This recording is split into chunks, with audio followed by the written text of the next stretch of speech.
All right, hello and welcome to Dice on Ice. This is the third session of The Hunted.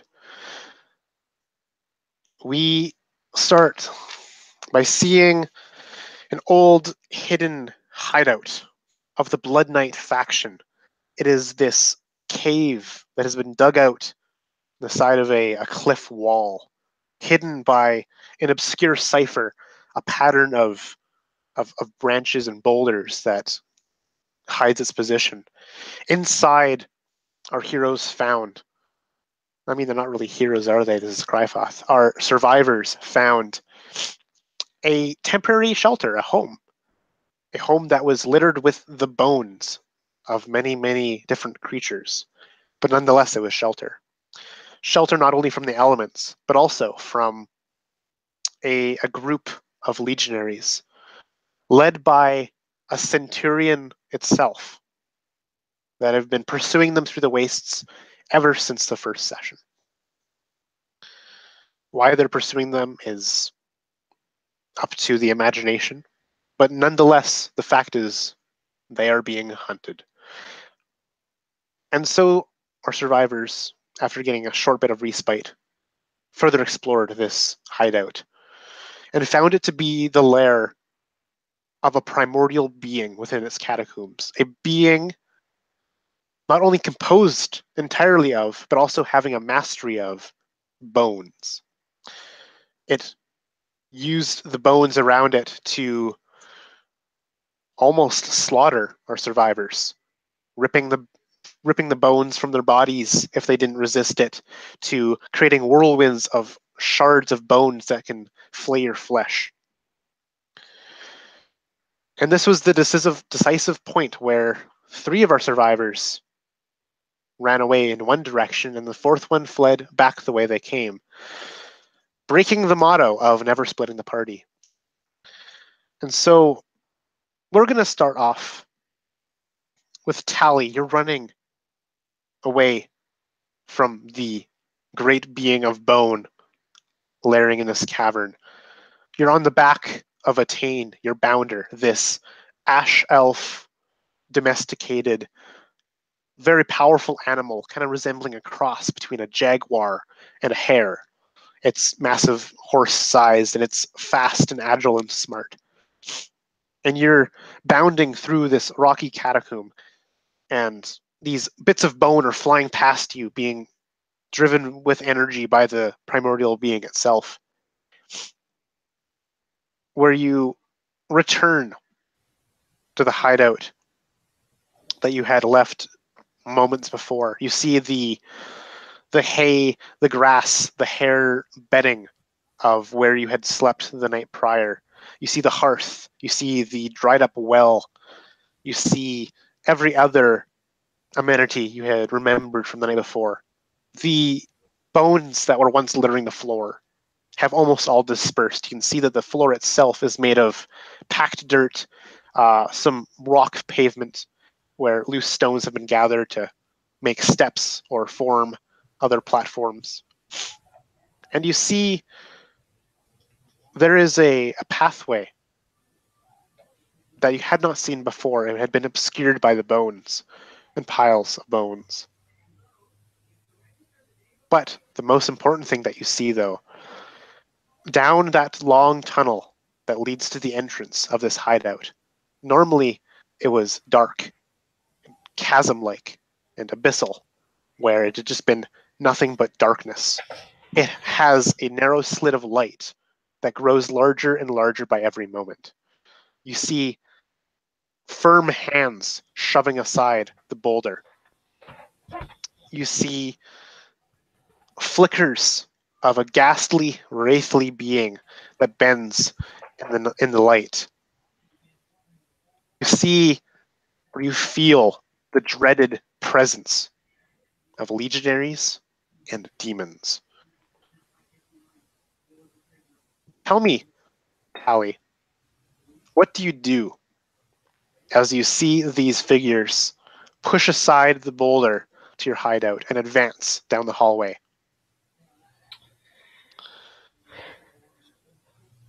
Barded bastards.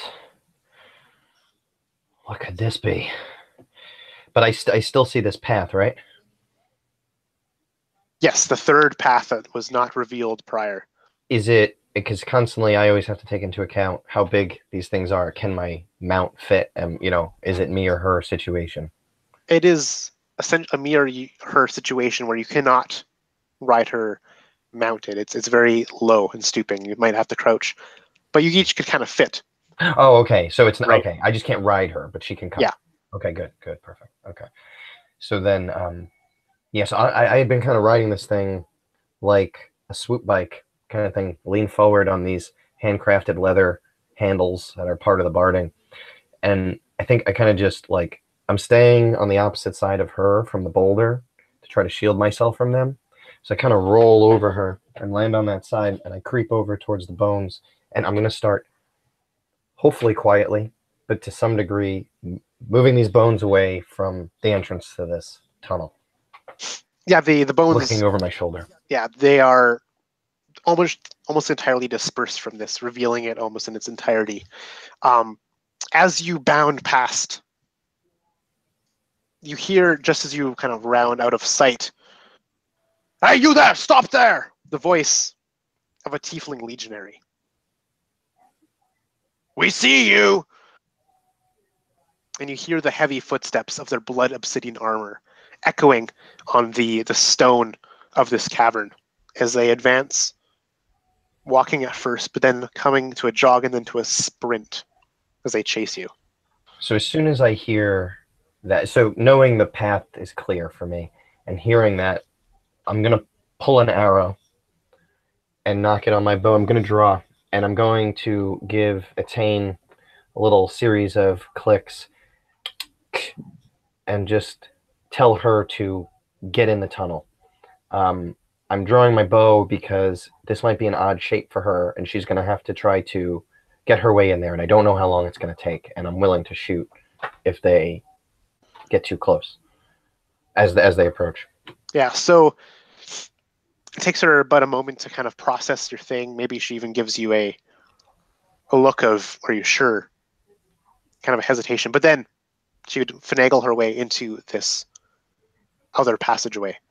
But in a duration of time that one of these legionaries has rounded the corner 15 feet away from you now, you can see kind of almost sweat beading from their forehead. You can see their spiky black with rivulets of red armor covering almost entirely head to toe. They are wielding a wicked, barbed, kind of serrated blade, a long sword that looks like it can do incredible amounts of damage if it merely touches you, let alone gets hewn through you. Their horns curl back once, twice, back behind their head. They're massive horns too big to accommodate a helmet. The legionary snarls as they see you. As that, I've committed myself. The Attain's going in the tunnel. I've drawn my bow to shoot at the first thing that comes around that corner if it happens before I get a chance to go in. So the second that Tiefling comes around the corner, I'm going to release the bow. Awesome. I'm gonna Yep. Give me an attack roll. The problem of having your sheet on the same computer as your screen is this. Okay.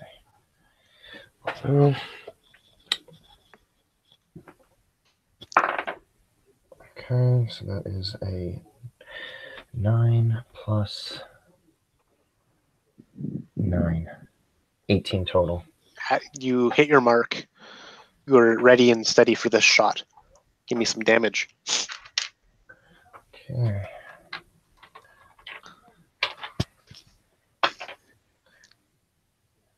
Seven plus 2 is 9 damage. 9. Awesome. The arrow bounces and shatters off of the blood obsidian armor, hitting a pauldron perhaps. But it staggers this legionary enough to buy you time. They reel backwards. It's a blunt force, but a force that hurts nonetheless. They kind of wince and at the direct hit. You've got a moment. What do you do?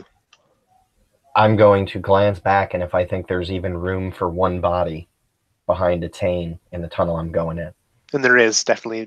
Atane has made her way. And it seems that she's actually almost not climbing up, but ascending at a pretty steep altitude. Yeah, so I will push myself in. Yep.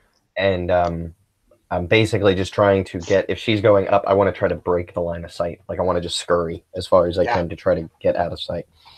And so you do. You dash after your bounder up this snaking, winding ascension. It almost is like a spiral staircase, if such a thing could exist in Crifoth. It is made of natural stone. Sometimes it's carved from the stone itself. You see steps that have been made in certain places. Otherwise, it's natural steps and ascensions. You see handholds sometimes when it's really steep. But nonetheless, you can probably make it up there, and you're breaking contact with how snaking like it is. I'm going to need you to make an athletics check here, though.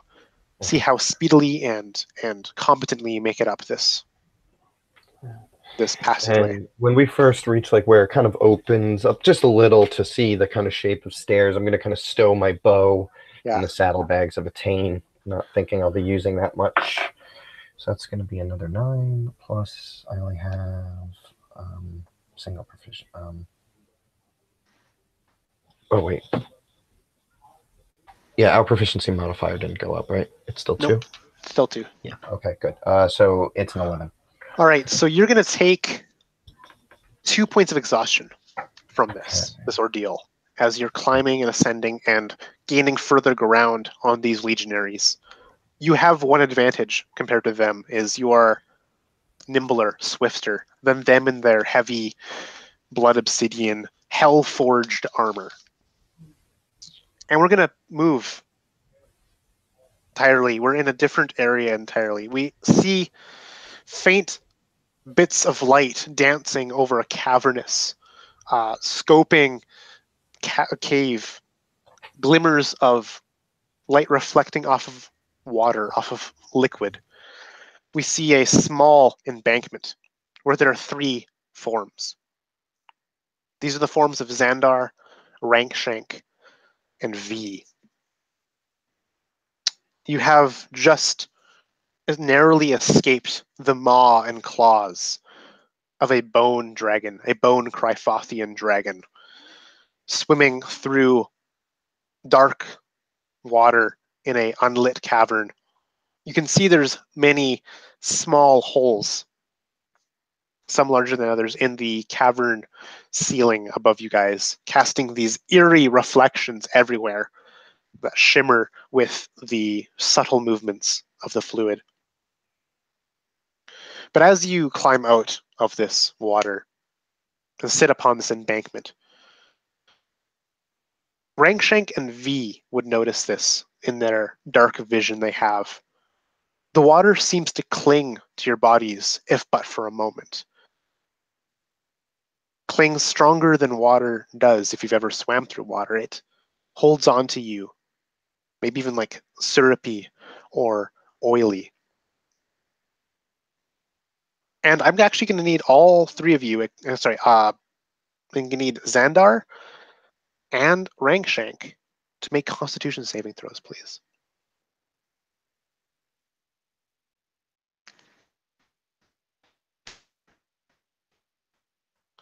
That would be a 12 for me.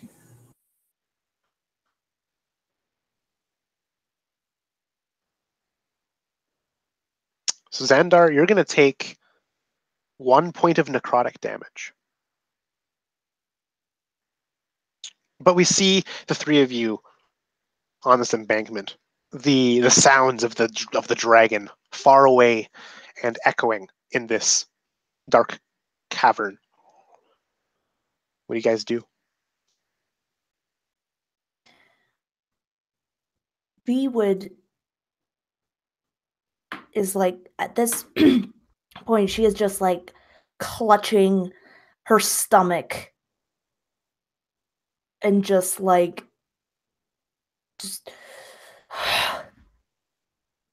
damn it. and just barely able to let out a breath or any words as she just is kind of just clutching.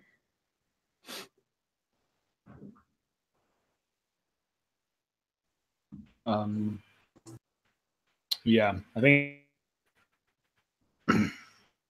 is looking over the body, and for a moment it looks like he's stalking you, V. It doesn't look like he's caring. He just looks primal.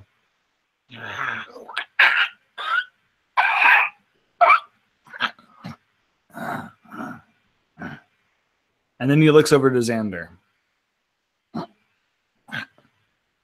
You know.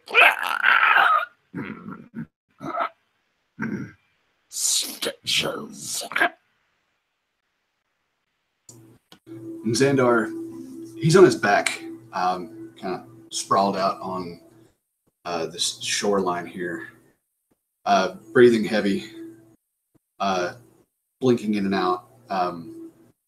Then hearing Rangshank, looks over and notices, I think for the first time, the wounded V.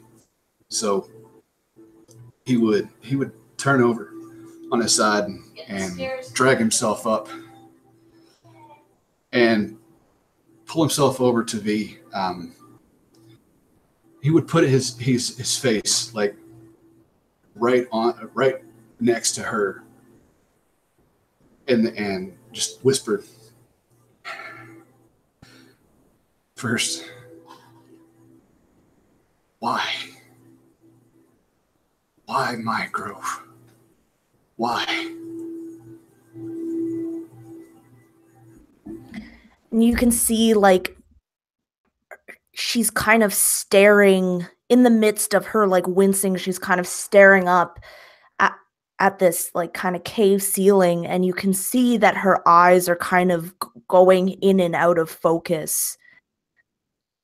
And she's just kind of, like, sputtering at this point, and she just says, "It was just somewhere to drink. I didn't know what it meant to you. I'm sorry." I could see V would turn her head towards mine as she apologized. You could see any animosity fleeing as the nurturing side of this druid would take over any I guess held on to anger. You see his eyes soften, and I don't know, maybe for the first time, notice the bright emerald green of his eyes. And I would start unwrapping my arm, which is just desiccated. It's got pustules going all up my arm, up to the shoulder. The skin is almost a greenish black. And I would lay that hand on the wound, and I would start casting Cure Wounds, muttering. The glow of my eyes would brighten, almost as like a glow in the darkness. Let me pull up exactly. I don't think I need to roll anything for that, do I? A creature at touch regains a number of hit points equal to 1d8 plus my spellcasting modifier. So would that be V that rolls that, or me? You as the caster of the spell can roll that. And you're trying to heal V's injury here, right? Yes. In which case you'll have to spend 2 spell slots rather than 1 to heal her blood rather than her grit. Okay. So that's okay. That's gonna wipe me out of first level spells, I think.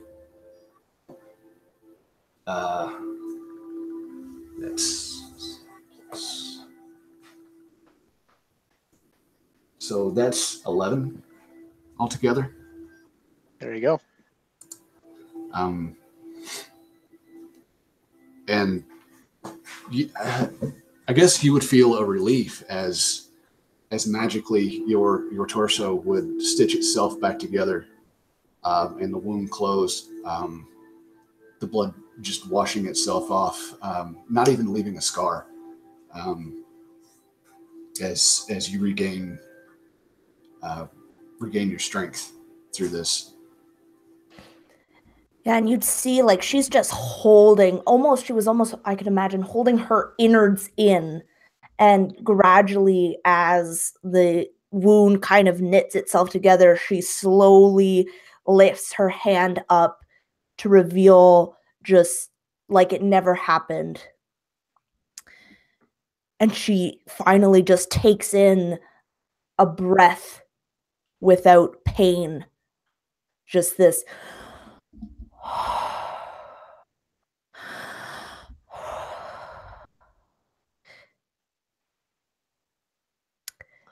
Thank you.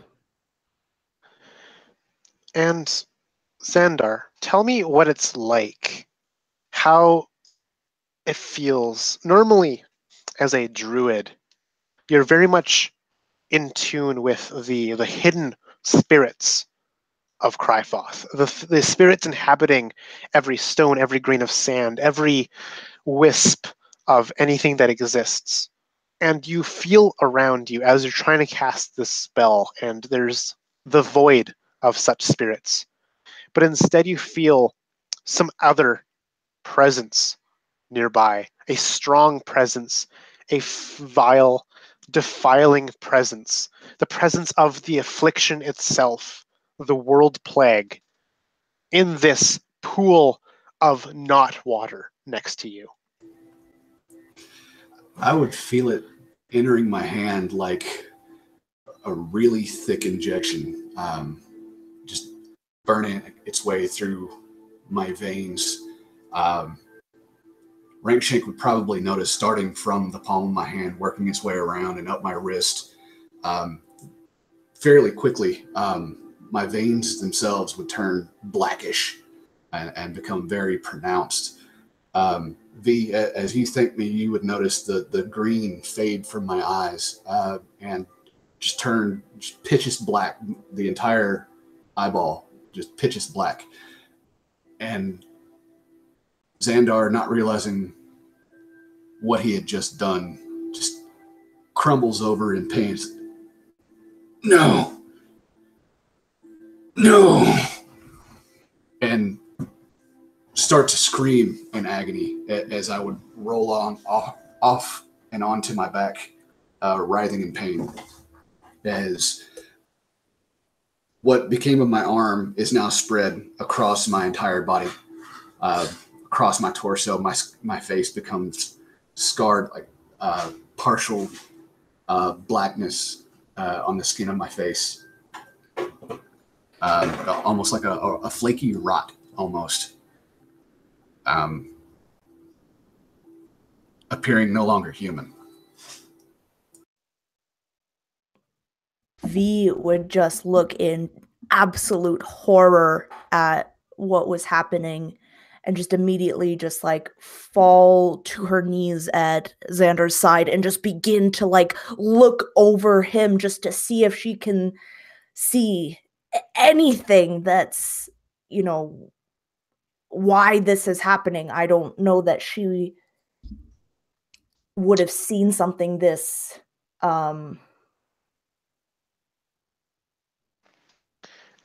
this kind of thing. And I would say it's somewhat common knowledge about what happened. I will allow you to make a survival check or a intelligence check to get more than baseline information on this. All right. Yeah, I got a 4. So you know the baseline thing is there is a world plague of Crifoth. It is simply called the Affliction. And you know it You know of it because you can't get it, V. Your tiefling demon blood pumping through your veins has made you immune to something that no one else is immune to. Something that makes humans weak in comparison to tieflings. And okay, so with that knowledge, she at first she's just like scrabbling to look to see if there's any injury or anything like that, but upon seeing kind of like this rot spread to his face, she suddenly realizes what it is, and her eyes just kind of widen. And as your eyes widen, I would get up on my knees and throw my arms to the side and howl, just this primordial scream that at first sounds human and then goes guttural, like halfway through. You've heard these kinds of screams from where you're from with the demons themselves. That my voice just changes completely. Then I fall down, almost like in a prayer pose, face into the ground, just clawing at the dirt and the rock. And I think without looking at you, she kind of just takes her hands away. She knows she can't get it, but it's still very frightening to see this kind of thing spread. And I think she would immediately just look to Rankshank and just, don't touch him. Don't touch that water. Get everything you can of that stuff off of yourself right now. Right. And Rankshank is kind of taken aback, and he's just been really kind of stalkingly silent through this whole thing. And hearing you say that, he begins to like really dirty himself up, try to dry out the water that's on him, like roll around in the dirt, scrape up throw like cakes of mud on his body, things that he like, anything that he can think to soak up that like oil water, because he doesn't want to get the rot. And his face is just snarled in the most like, that's horrible rotted meat, I want nothing to do with it kind of look on his face as he stares back at Xander, being just going into this comatose state basically. Get that away from me.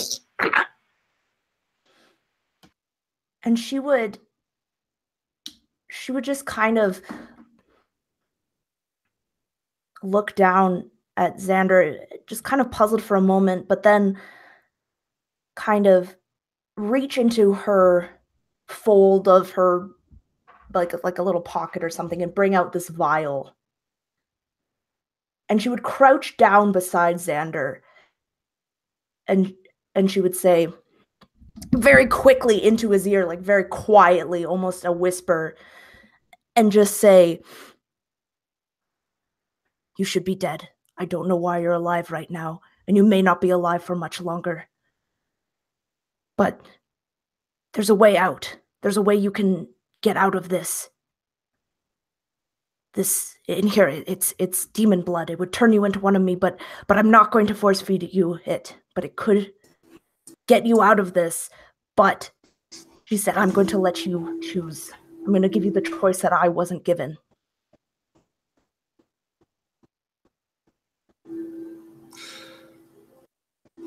Xander would, shaking, turn his head, and you can see the fright in his face. I don't know what's going on. All I know is this is the most pain that I've ever felt in my entire life, and I would just look at you in horror and whisper, "Help me."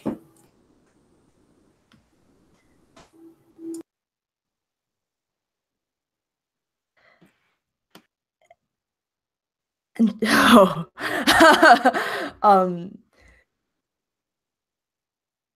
she would just look. She would just like cup his hands, and she says, This is a life-changing thing. You have to tell me yes or no. I need to know. You have to tell me. You cannot. This is not going to be on me. And then Xandar's face would change from horror to fear. And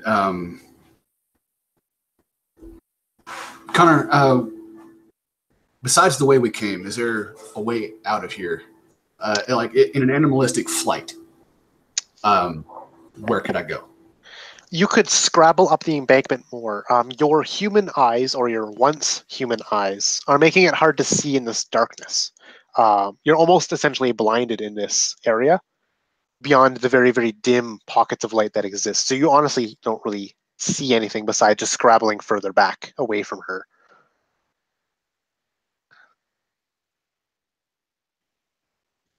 Hashtag don't have dark vision. Petty humans.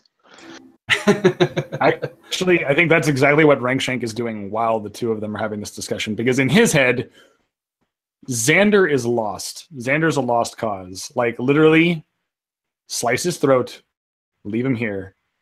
He's rotted meat. We cannot use him. And, like, he begins to, like, look for... I think I'm going to start looking for a way out. Like, if we have to, if he goes full affliction, I don't want to be anywhere near it. So I'm going to try and find a way out. Yeah, and you're sniffing, you're looking with these reptilian eyes of yours. Your dark vision serves you well. You are able to see a path, a kind of the cavern continues landwise, farther up this embankment, and it winds away from here, slowly ascending with each step. There is a way out. Xandar would immediately like just bound up like an Olympic runner and just tear straight off at full speed. I imagine I picture Xander not being able to see anything much in the darkness. Might sickeningly slap face first right into a rock wall, possibly knocking himself out, falling just completely prone. And moving. So this is difficult for you to really navigate well. I want you to make a dexterity save as something, you slam into something.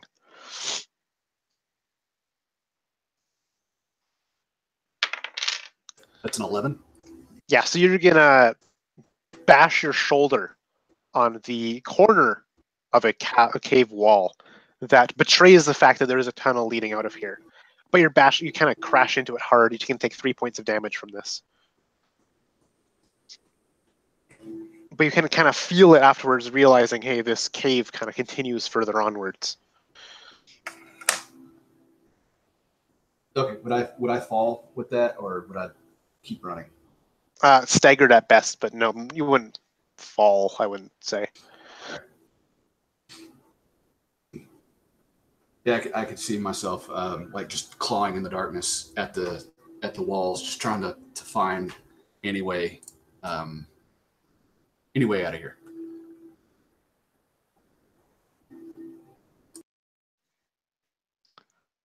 And so V and Rankshank, you see the blind, blighted human scrabbling and feeling their way around this cave wall and out, kind of up a passageway that you now see as you follow and track him with your eyes.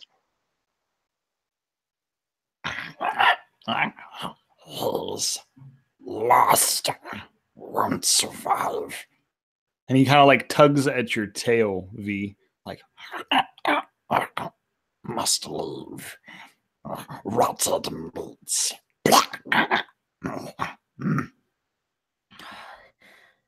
No, I can't. He saved my life. We'll get him out, and we'll get him safe. And you're going to help. Me? Why me? Rankshank, not filthy, disgusting rat human.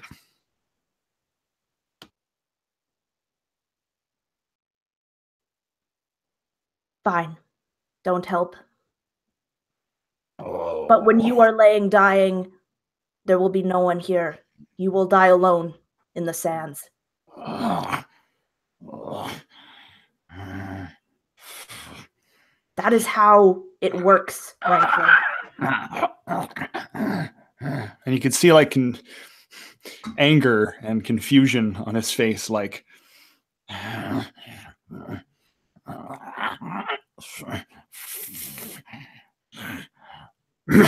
he grunts, just one grunt, and like whatever you need, he doesn't know what to do in this circumstance, but whatever you need, he is going to stay here and do it, even though it reluctantly. Mm-hmm. Yeah.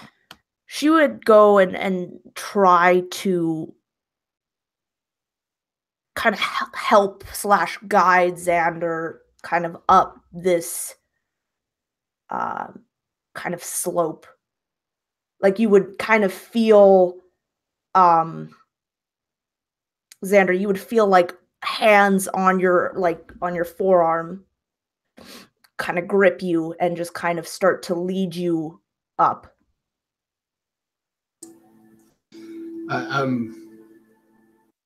Yeah, I could.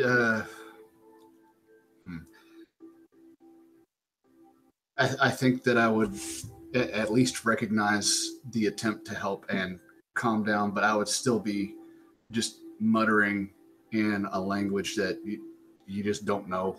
It just sounds foreign to you. I mean, like just completely alien. Just repeating myself over and over and over, shaking with adrenaline pumping.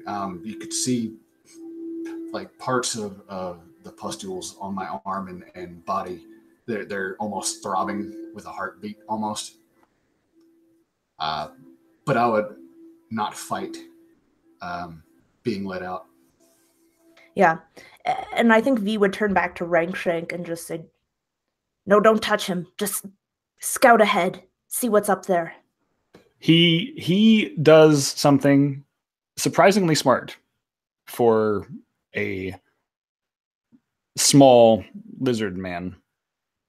He still has the rope that was tied to you. He still has it affixed as a and he basically makes a little lasso and he ties it to either he hands the end to you because you can touch Xander. He can't. And so he hands the end of the lasso to you and says, I'll guide you out, but I'm not touching him. Like, Tell. I will be ours.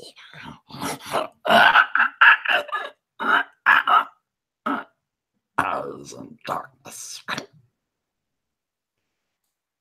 Yeah, and V would definitely just kind of tie the rope around Xander's waist. Just kind of leading. Yeah, and like an angry husky dog with no sled, just straight mushes out of this tunnel, like dragging the afflicted, as he is now going to affectionately call Root rot. he drags this rotten man up this hill. And as the adrenaline from that bone dragon passes, your heart beats slightly slower in this moment of, I guess, kind of a breather. You realize that all three of you have taken another point of exhaustion just from this whole ordeal. But as you climb in tow with this blind rot human in the back, the two dark vision characters are able to lead the way and snake through a cave that soon kind of opens up, revealing more of a chasm or a canyon between rocky walls. But they aren't normal rocky walls. They drip, not with blood, not with water, but something more putrid. Black slime slowly creeps down these rock walls, forming pools. They don't shake or shudder with footsteps. No. They creep towards your feet as you walk past them, almost as if an amoeba slowly encroaching as it smells you. You pass through, you can see that the gray sun in the sky, known as the gray, has almost touched the horizon, setting. It is almost nighttime in Crifoth. A small blessing of Crifoth, where for a brief period of time, with neither of the two suns casting their terrible heat on the world, can dissipate a time of a bit of repose as the temperature shortens and descends just a bit, just to be more comfortable and soothing on your sun-baked skin. These long shadows are now cast over you in this canyon. And as the temperature drops, you can see small animals, small rodents, their bodies covered in pustules and horrible, horrible growths, climbing in and out of small holes that reveal themselves by these burrowing animals. These animals are living amongst these putrid piles of slime, of affliction itself. It seems that they are heavily affected by it. And this canyon, despite being a crevice between rocky walls, also ascends. And then you can see the carpet of stars above as the sun finally shrinks on the horizon, being eclipsed entirely by the horizon, and night falls on Crifoth. You see a vague shape high in the sky. You only see it because the stars disappear just for a moment as it flies by. We go back to Tally. You have emerged from this snaking tunnel that ascends out of this rocky cavern. You can hear not only the sounds of clanging of dark metal armor, not metal, something more terrible, slowly dissipating and disappearing behind you, but it was accompanied by this pained wheezing and the baying, not of wolves, but something more foul. Imagine a wolf that is 100 times more evil, and that is the baying that you heard. But all these noises have ceased, at least for the time being, as you emerge to find yourself not in a world of sun-baked harshness, of terrible heat descending from the sky, but just this blanket of stars above. It's dark. And you realize Is the gray still out? the gray is just barely kind of sneaking below the horizon as it sets at this point. You realize in this twilight that you are atop the summit of a mountain, this craggy, spiked, rocky outcropping, and you can see very vaguely in blurred details just the expanse of the wasteland of Crifoth around you. You can see these gutted caverns or gutted canyons of black putridness in one direction. You can see an expanse of kilned clay in another. You can see dunes of sand in another, and you can see further desolation still all around you. And one in this low light, before the sun sets, you can see one particular place that almost seems as if it stands out from everywhere else. It's like a cradle amongst this harsh blades of stone, obsidian, and terrible rocks and crags. It's a cradle that at its center is just kind of this little bowl, and among it are these kind of brambles, dead from time and affliction. Just this place. It is almost as if sealed off, whether by natural forces or by someone shaping the earth itself as a bowl, being protected almost on all sides. And then you notice out of the corner of your eye, your observantness, you see a black shape flying high in the sky. It's small. It is a scarbird, a vulture-like crow bird that carrion feeds. It eclipses some stars and then lands on the dead, desiccated, petrified branches of a tree not far from you. It stares at you with these unblinking amber eyes. And Tali sees the scarbird and takes it as an omen and a sign to do just what he had intended to do. Seeing that the gray has almost set fully, before doing anything else, Tali is going to undertake his nightly ritual. He quickly dresses down a chain of the kind of superfluous saddlebags on top to get his necessary equipment, but he takes this one pouch out and reaches in, and he's going to pull out what kind of seems like a wad of cloth, basically. But he's going to take both ends and kind of in one movement, he's going to sit down and kind of unroll this. It's actually a roll of cloth, like a sheet about the width of a paper, and it's got these black markings, one marking and then another underneath it and then another underneath it, these individual markings going all down this thing.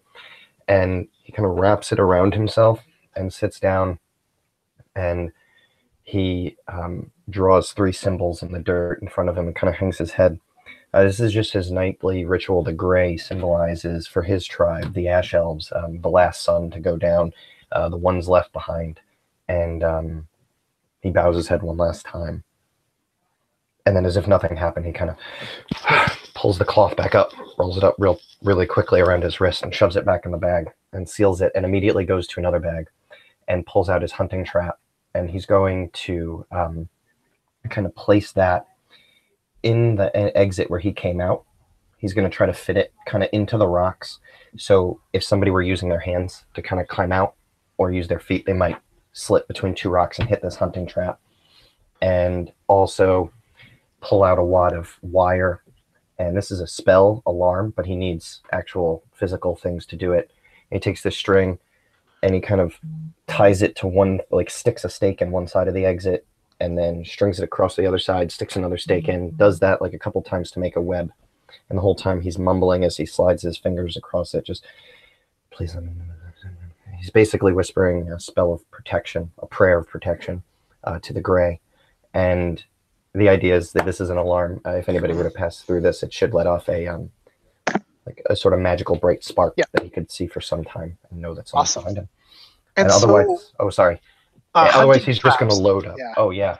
Yeah, hunting traps in Crifoth aren't like a metal bear trap, that you'd find in other worlds. Okay. What is your Crifothian Stone Age hunting trap look like? So I kind of imagine this. So I don't know what it looks like necessarily in other places of Crifoth. They don't have a lot of metal amongst his people. So what a hunting trap looks like to them is sort of a replica of what's found in nature. It sort of looks like a Venus flytrap, like a leather bag that has a wide split down the middle. And it's basically made of like wicker to hold its shape. And if your hand goes in it and breaks the main piece of wicker, it essentially pinches down, and what it's doing it with is shards of like obsidian stone broken at really like glassy fragments. Yeah, awesome. It's like this biting jaw of glass shards and sharp rocks and obsidian. That's I really like that. That's super cool. And so you're setting up this trap, this alarm, and in the process, we're going to pan down to the three that are traveling through this canyon. You finally emerge, I guess would be a word to use, out of this winding canyon of black, slick, afflicted walls to emerge into a place that looks like the inside of a building with no roof, made of natural formation, both of stone, of these twisted brambles that have weaved themselves together. You see that you're in a bowl, it looks like, as you emerge. A bowl that Xandar and V recognize. V, this is the place that you took refuge in for that brief moment as you're being hunted down by legionaries what felt like weeks ago. Xandar, this is the place that you once called your grove. But as you look around, Xandar, you see nothing of what your grove used to be. You see the stump of a tree that was once a mighty tree to you, now is black like charcoal. You see the jagged marks of that it had been cut down. You see that it is maybe even burnt by some fire. You see that the pond of water that you once held sacred is yet another pool of black affliction.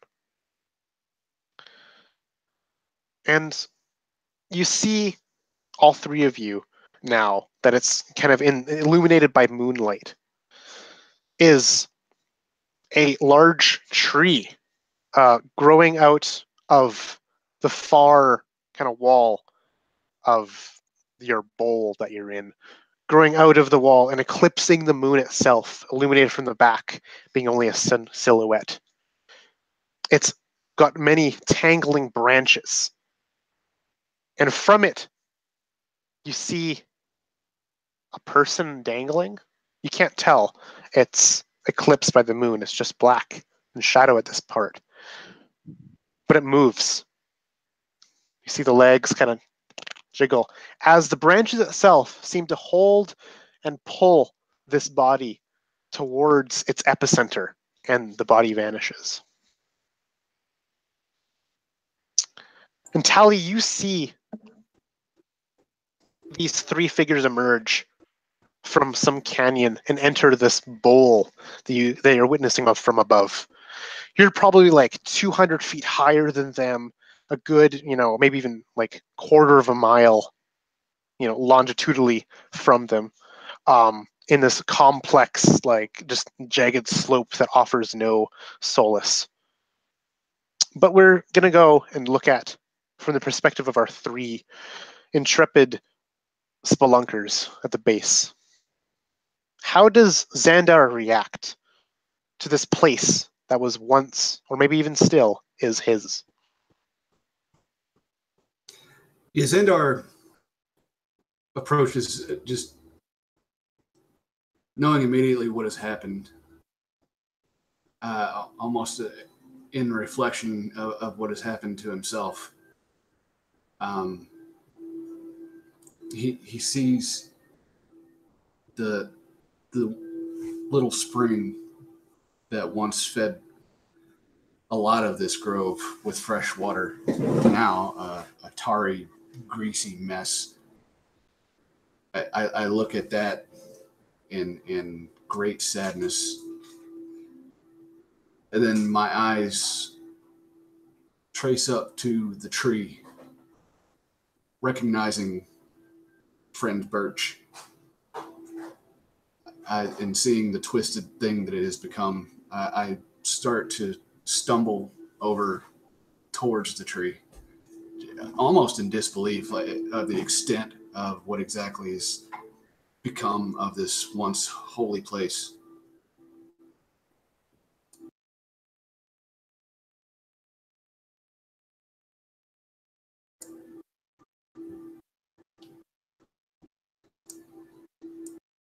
And so you witness this tree, eclipsed by the moon, growing out of rocky crags.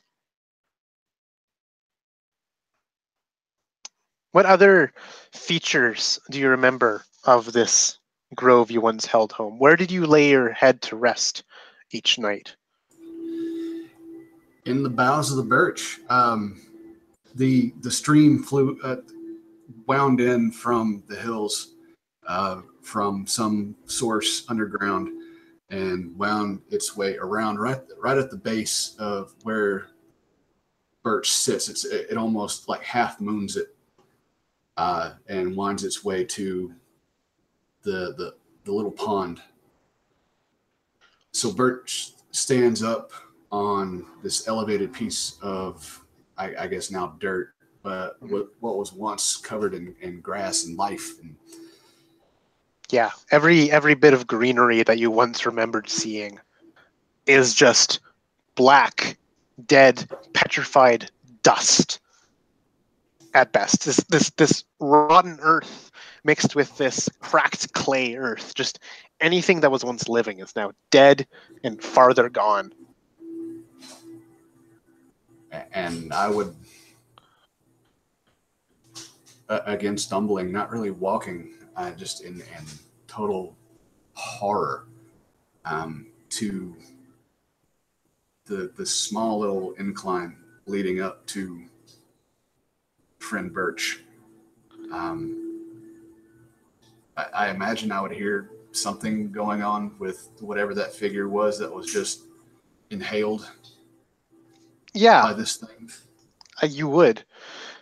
It sounds like a combination of things to you. It sounds like the combination of a woman giving birth, of a baby screaming, of wind on the air, a tornado, a gale, a deathly scream, a life-giving scream, and everything in between. It is just a massive gout of pain and power as this figure disappears into the silhouetted ropey branches of this looming tree.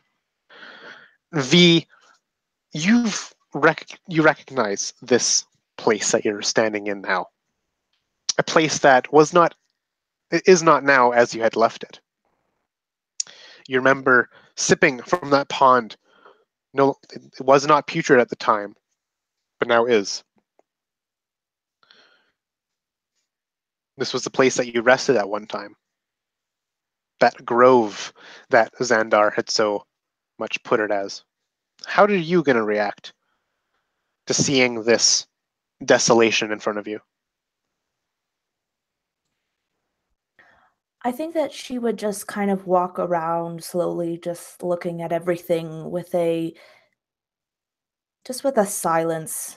This is very, very sad, but this is what happens. This is nothing good can ever stay for very long in Crifoth. And so at the same time, she just kind of looks at this as like just a way of life. But she feels bad for Xandar, and she kind of looks at it like I think she begins to see the connection between him and this grove. That it's more than just I like this is where I live, but on more of a spiritual level. And Rankshank, as you emerge from this rotten canyon, to emerge into a rotten bowl of rotten water and rotten walls, how do you react, Rankshank? Rankshank is disappointed. Very disappointed.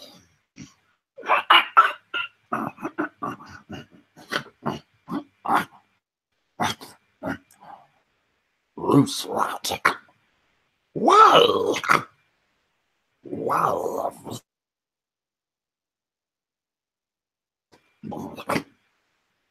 Dad.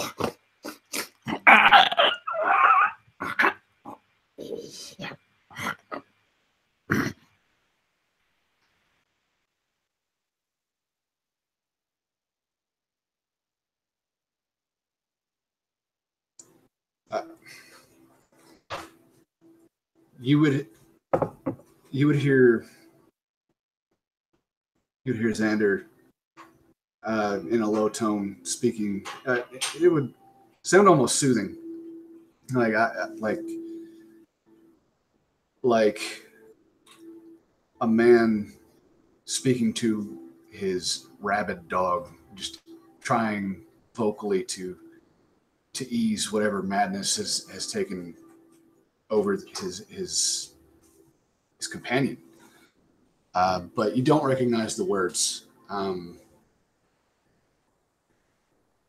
In Druidic, I'm speaking to the tree, to my friend, to the symbol of this place, the very center of what used to be life in this grove.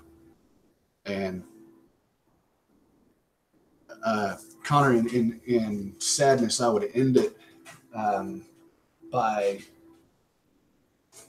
in common, or where the others could understand me, saying I'm sorry and casting create bonfire on the tree. Yeah, awesome. As you begin to conjure the ephemeral spirits of flame to create a bonfire, as you say the words "I'm sorry" in common, something kind of flies towards you, a large object. It lands in a heap next to you. It's a bag of bones. It is skin wrapped tight to a gaunt skeleton form. Maybe this was once a human, but you just see the dust. It begins to almost flake like dust as it hits the ground and collapses and twists at odd angles. A corpse of a person. Its eyes dried out, its face peeled back, lands right next to you. And as you turn to the tree, you're closer now. You can almost feel its bark on your hands as you begin to conjure this flame up to engulf it. You see not your tree, but a towering, long being that turns its head, writhing with snake-like tentacles, towards you. Its back dominated by 3 feathery wings. Its body, a snake-like body that coils around the crushed and hewn remains of birch.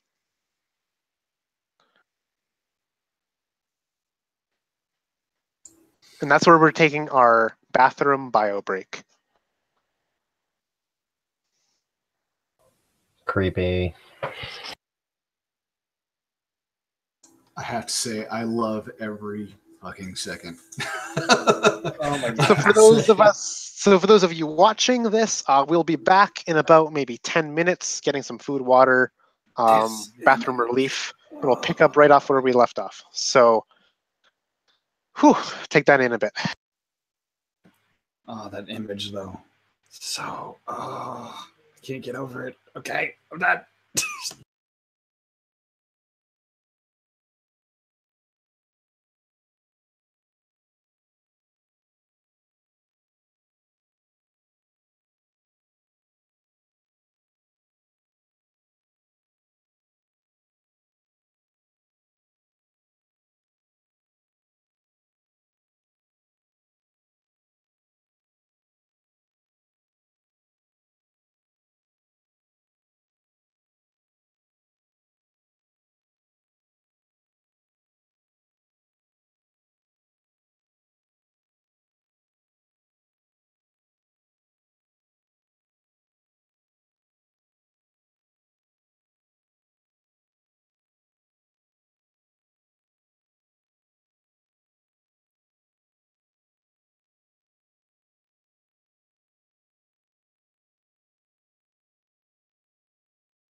Well, well, well, survivors.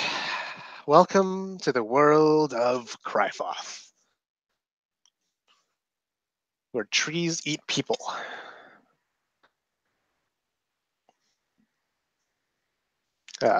Credits to whoever made this art. It's pretty badass art. I did not make this art. I'm sorry, though. I don't know who made this art. But I want to credit them nonetheless, because this art is dope. May or may not have inspired this session. This whole setting. Whoops. Yeah, Yeah. this whole setting This whole setting was inspired by this picture. by this thing. Welcome, Crifothians, to Crifoth. Yes. Oops. Yep. I like it so far. I think this is a lot of fun. Very, very. I'm very on my toes. You better be. The world's a dangerous place. Yep.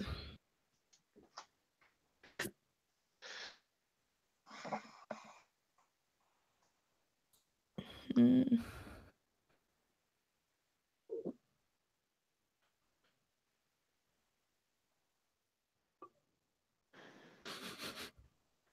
Still like how we have not reunited the party yet. Nope, not yet. But at least we're within eyesight. That's important. Need a drink of water.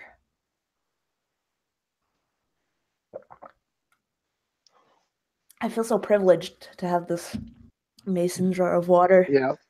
I feel so hipstery.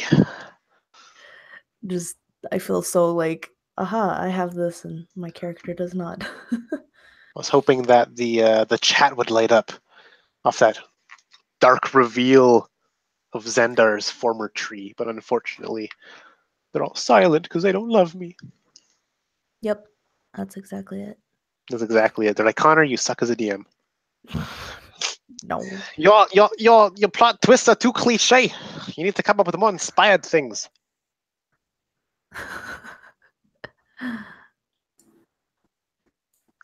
All right. Poor friend Bert. Yep. How does Jason feel about this particular plot twist? Plot twist, more plot twist. No more plot twist. Vengeful. This tentacle creature is about to pay. Oh boy.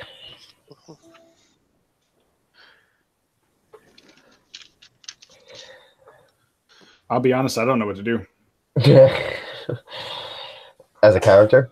Or just as both? Are you kidding me? Like, as a human being, I'm like, nope. GTFO, I'm done. Like, all I wanted to do was rest. Really, that's all I wanted. It's food, water, and like a cave to sleep in. And now we've, like, what happened? Rank Shanks doesn't even ask for much. The food just has to be like less than 5 days old. Exactly. And just not rotted. Like, I'm the easiest date. I'm the cheapest date in Crifoth. Like, The cheap date.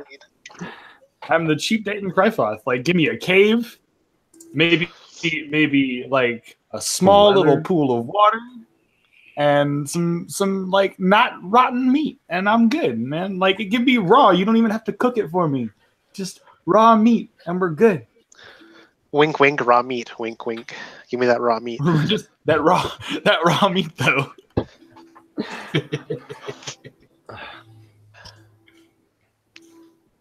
This is a fun delve into Crifoth, a world of demons, barbarism, savageness, and blood. So we haven't had any chance to recover any of our exhaustion points though from last session either, right? Just making sure that I'm keeping. That's right. You've had one rest so far. That was the rest at the very beginning of last session. Okay. When you spent the night, or not the night. Essentially, you had a short rest in that Blood Knight hideout. Right. But otherwise, you've not rested since then. Okay then. Well, I don't know if you'll be able to rest soon. Well, shit on a brick. And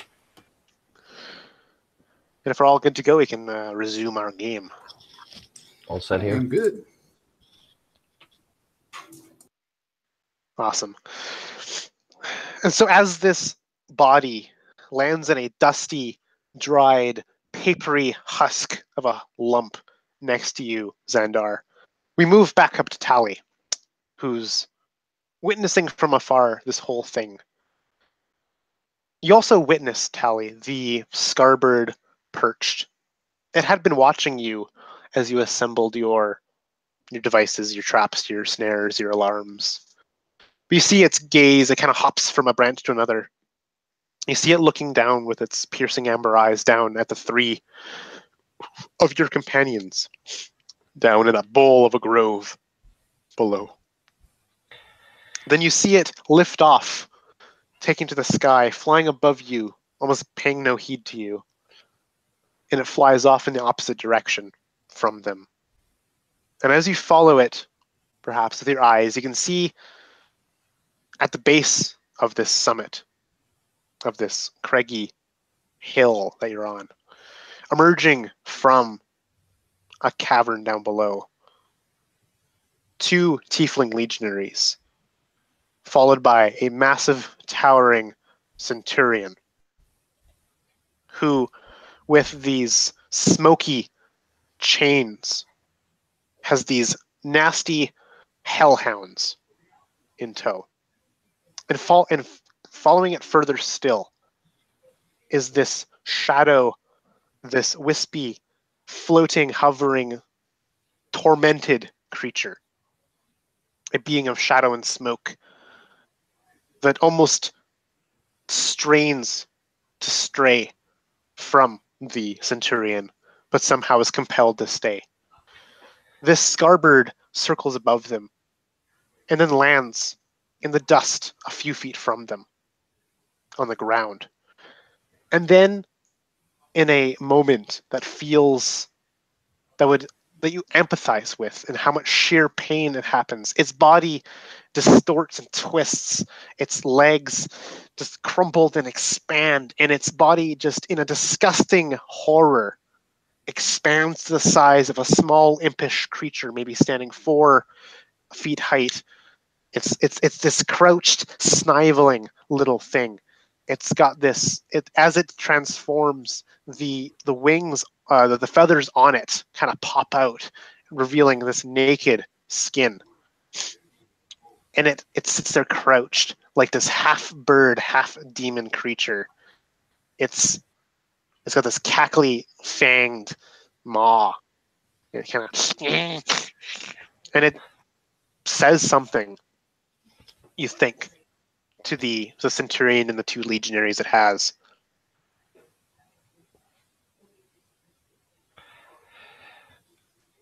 It kind of like hits Tali in a second. Like his first instinct when he saw the scarbird, saw the setting of the gray, is what is a sense of unity with nature. If nature's sending an omen, it was to tell him to do what he's always done, to celebrate his people, to conduct his rituals, and to kind of say farewell to the gray sun. And it kind of hits him all at once that, like, these tiefling down here, that bird, this disgusting creature, it isn't nature as he's used to it. This is a corruption, and it's actively working against him. And, you know, as it should, I think, as you see something transform in front of you, and a cadre of tieflings obviously pursuing you, and as you realize that everything is working against you, he starts to sweat, and he takes his possessions that he had taken out, throws them back in the saddlebags, and like jumps into the saddle immediately and heads off towards that cradle. I hope I'm understanding the scene correctly. I think I can get down here without passing the tieflings and go my way without crossing their way. Is that correct? Yeah, correct. Basically, if they're you're kind of in a line, you're in the middle of the bowl, the cradle, and them. You're That's kind what of I at the thought. top of the summit. Yeah, it's a very treacherous path down to them, Mhm. but maybe you could trailblaze something. And this picture here is what the centurion and their hellhounds looks like. Yeah, pleasant. Yeah, I very should- very pleasant. I The should be- centurion probably towers 8 or 9 feet in height. Right, and I just shot Yeah. one of these guys with an arrow, so I'm like on their good side and everything. So yeah, so I think he just in a rush, like, and literally takes a second. Like you would probably see him as he's kind of bounding down whatever kind of makeshift trail he can kind of make for himself. He literally has to wipe the sweat away. He's being hunted,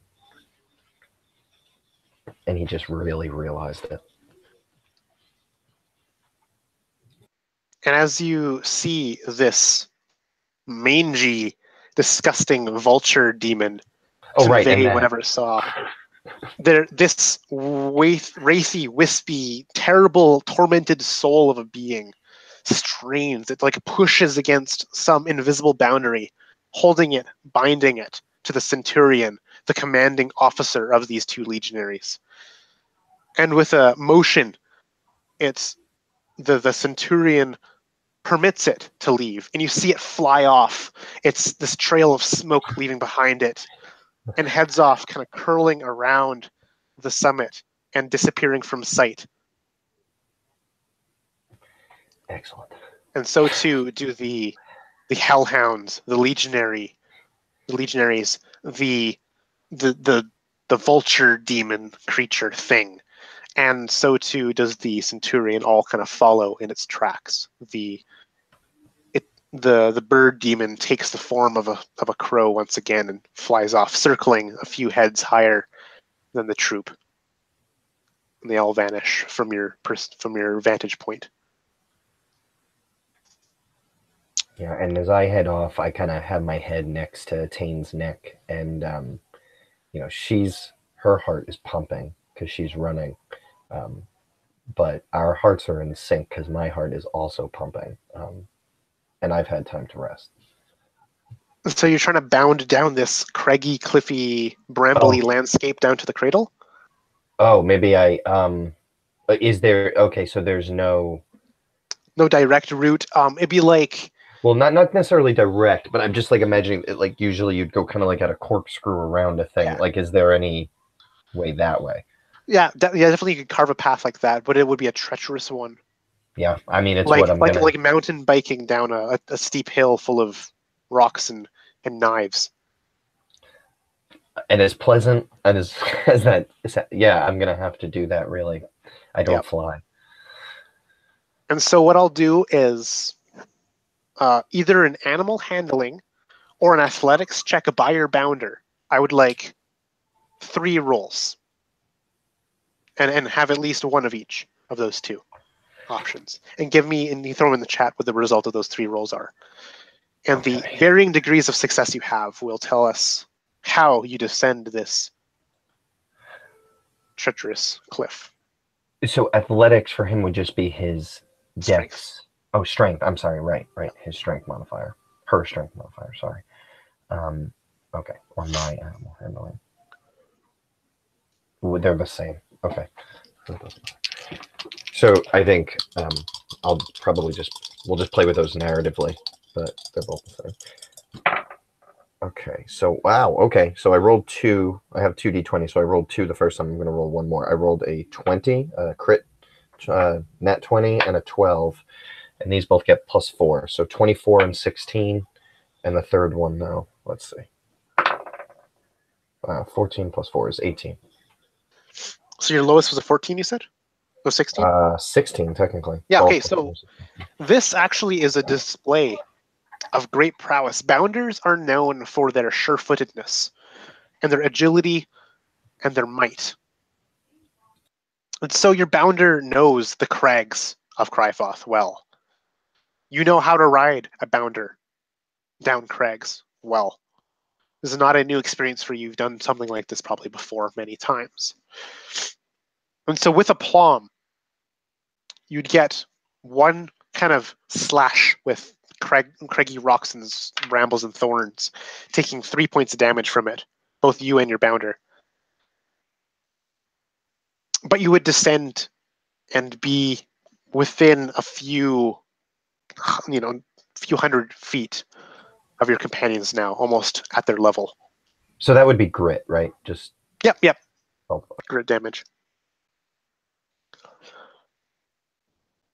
So what does... Okay, so we're going to pan back now to Xandar. I keep bumping my table here. I'm going to back up a little bit. We go back to Xandar. This slump of a corpse, dried out, desiccated, devoured. And this plodding, low voice resonates from the birch? ? Another morsel comes to me, pleading, as this tentacled face of this creature turns to you. And it looks with these alien eyes, 7 of them, arrayed in a heptagon, I guess is what it's called, in the middle of all these tentacles, at their center, where they all gather. It looks to the 3 of you. Were there not 4?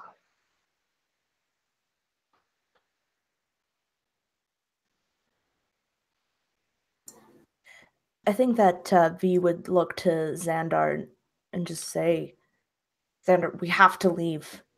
We have to leave now. We have to go find Tally. Xandar wouldn't even look.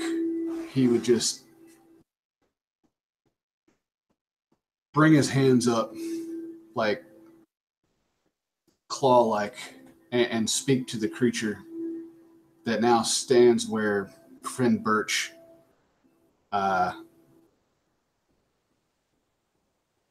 once stood. And loudly he would proclaim to him, he would yell, "At last, one creature will get the vengeance that it so desperately deserves." And as the sentence goes on and on, my voice becomes more guttural. Xandar is going to wild shape into a... correct me if I'm wrong on what I can wild shape into, but from what I understand, I can shape into like a crocodile type of creature at level 4. I am not very familiar with Druid Wild Shape. I think that it cannot have a swim speed or something. Let me actually... I guess... I have it right here. I'm not really worried about swim speed. Yeah. It doesn't even... I'm not even necessarily thinking of a crocodile per se. Yeah. Yeah, Creature. 4th gives an example of crocodile. B shape for 4th level is half point CR, no flying speed. Crocodile is an example. Okay. So like a crocodile-sized lizard creature with just drooling affliction just dripping out of its fanged maw, and would immediately charge at this serpentine creature. Everyone, please, including Rory, roll initiative. Awesome.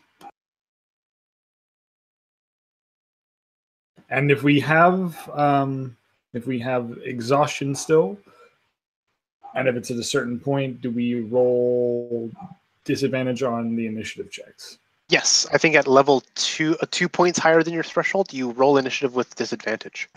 Okay, I just want to make sure I'm doing this right then, because I think based on our last session and now, I'm at like -5 right now. You're 5 over your threshold?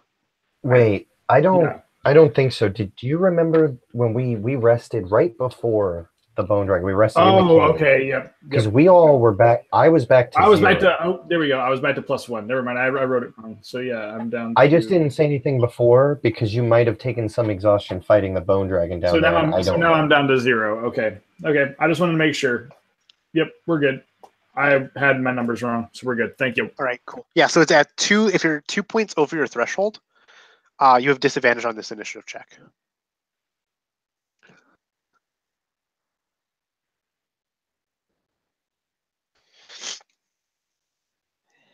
All right.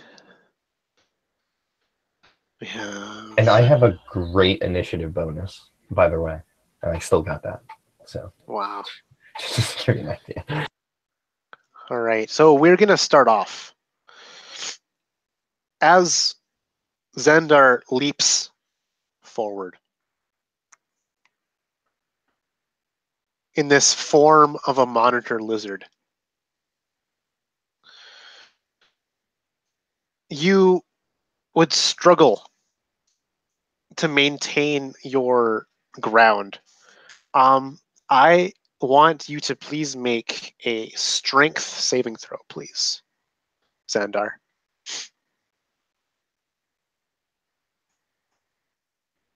That would be a natural 20. Okay, so a total of something higher than 20. You feel your feet try to lift off the ground against their own will, lift it up higher off the ground, but you clench your claws or something into the dirt and keep your footing.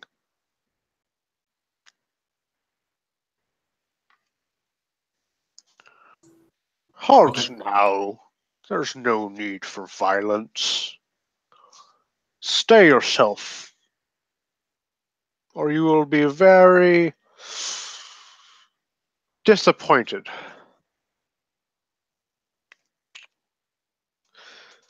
And this, what would Xandar's, if Xandar could explain in one word, or if you could summarize in one word, what Xandar has going through his mind right now, his emotional state, what would it be? Retribution. Remember when you said a chocolate cup?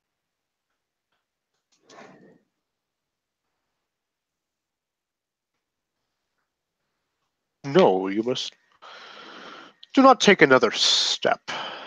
I need you to make a wisdom save, please.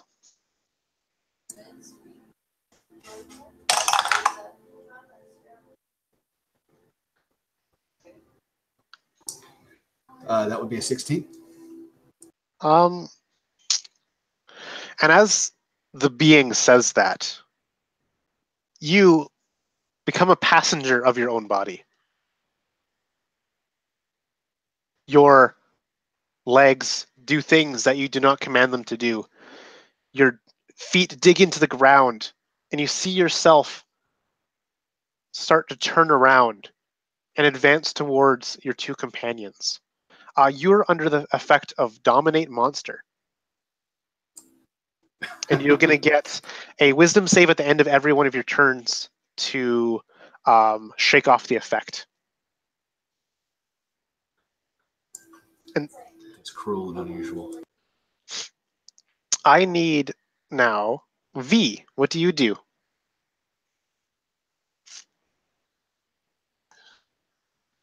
V would actually begin to just look around, just trying to get a sense of where they are and how far away they are, because she's worried about Tally right now. And so, are you looking around for Tally? No, because I don't think she would think that Okay. he's anywhere near. Just kind of Yeah. looking around how where they are in relation to where they started. Okay, yeah. So I imagine this cradle, this former grove, being approximately maybe 100 feet in diameter. And on its perimeter, or near its perimeter, let's say to the north, this former tree once stood, now is dominated by this large being. Xandar has transformed into this blighted monitor lizard and has beginning to pounce, but then halted and turned around to begin to advance towards you two. Out of game, or not, or I guess in game, neither Rankshank nor V actually heard any of the words that is being said. Okay. In fact, they barely even see this being move at all. It's almost impossible to tell the difference between this and a tree. But the dead, desiccated, devoured body at the ground, kind of crumpled, is almost a betrayal of its nature. Right. And you would also, kind of with a cursory scan, you would see a small shape, fast, quick, swift, descending one of the cliff faces of this cradle, headed towards you guys. It's I can't tell swifter. what it is. Yeah, it's too obscured by darkness and shadow to really make it out. Well, if it's a thing coming, then that's probably not good. So I am just yelling at Xandar, or Via's just yelling at Xandar for us to get out of here, begin to run. We need to find Tally, and we need to get out of here. And then seeing him come towards me, would I know if he's like threateningly or? Yep. Yeah, definitely. This monitor lizard, it's bared its teeth, advancing towards you. It's doing the croaky croak that lizards and suri do when they're ready to hunt a prey. Yeah. So she's Xander. What's and she'd look to Rankshank, and then I think she would start running towards Xander. And wait, how big is he? Xander's like a medium-sized creature, so a very, very large reptile. Okay, then never mind. She wouldn't go towards him. Think like a Komodo dragon type of. Yeah, like a Komodo dragon style thing. Yeah, I think she would turn to Rankshank and she would just say, I gotta go find Tally. I will go. I will keep you distracted.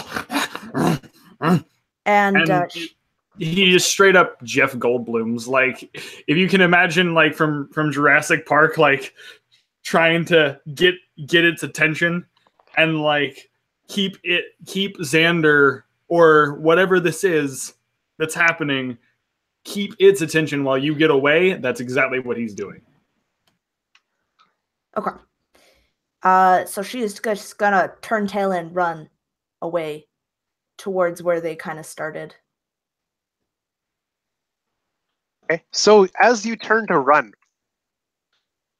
these brambles that kind of make up this cradle, they begin to claw their way and snake their way and close off the exit moments before you can get there. Can I like try and firebolt it to try and burn it to, just kind of see if I can break through them? Or did that movement use my whole action? I would say that you would have to dash to even get to the exit way back again. But you guys kind of went wandering into the center of the cradle to kind of really take in the whole kind of. Okay, so place. that's my whole action, and then I dash need this up wall. to it, and okay. it closes moments before you get to it. Okay. Rankshank. Yep. What do you do as another lizard, a rotten lizard, snarls at you? He has had to deal with this before, and it's surprisingly Rankshank is not scared.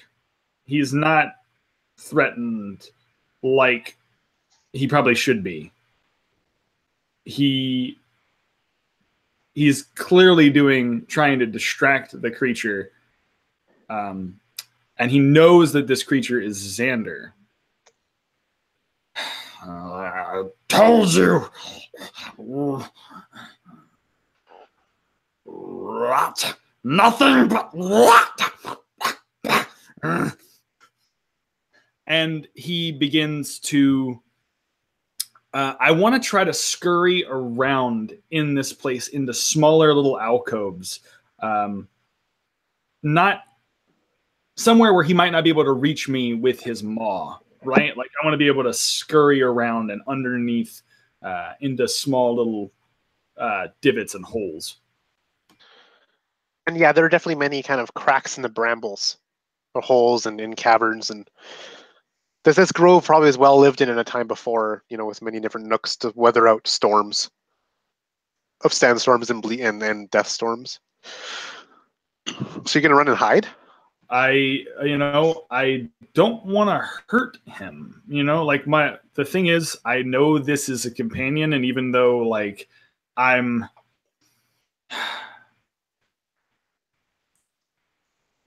compelled to want to stab it, but I can't.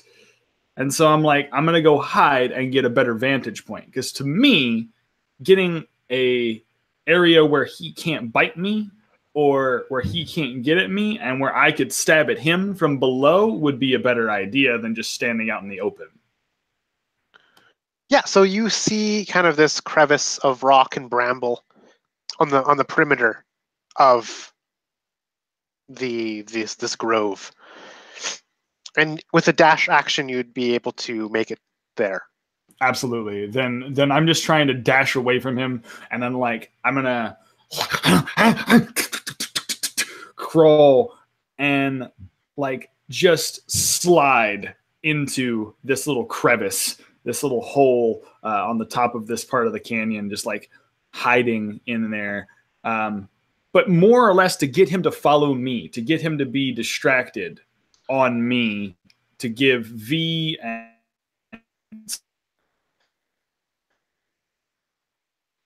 because I want to be the bait. Like that's all I want to do. As you hop into this hole, you hear, "Curious creature." As the brambles above you begin to weave themselves closed to trap you in to the hole that you've took solace in. And within moments, you are now caged by thick, petrified brambles. God damn it, Connor. You find yourself in a hole less than 4 feet in any direction. It's cramped, but thankfully you're small. Xandar, your body is not your own. And for your turn, you are going to approach the nearest creature, which happens to be probably V at this point, because Rank Shank can run faster. But that'll take your action to dash up to her, and now you're snarling at her, and you're beginning to get ready to pounce in your monitor lizard form. And I had made a mistake prior. He does not get a saving throw at the end of his turn. That is the weaker version of this effect. Instead, he gets a wisdom save whenever he takes damage. Okay.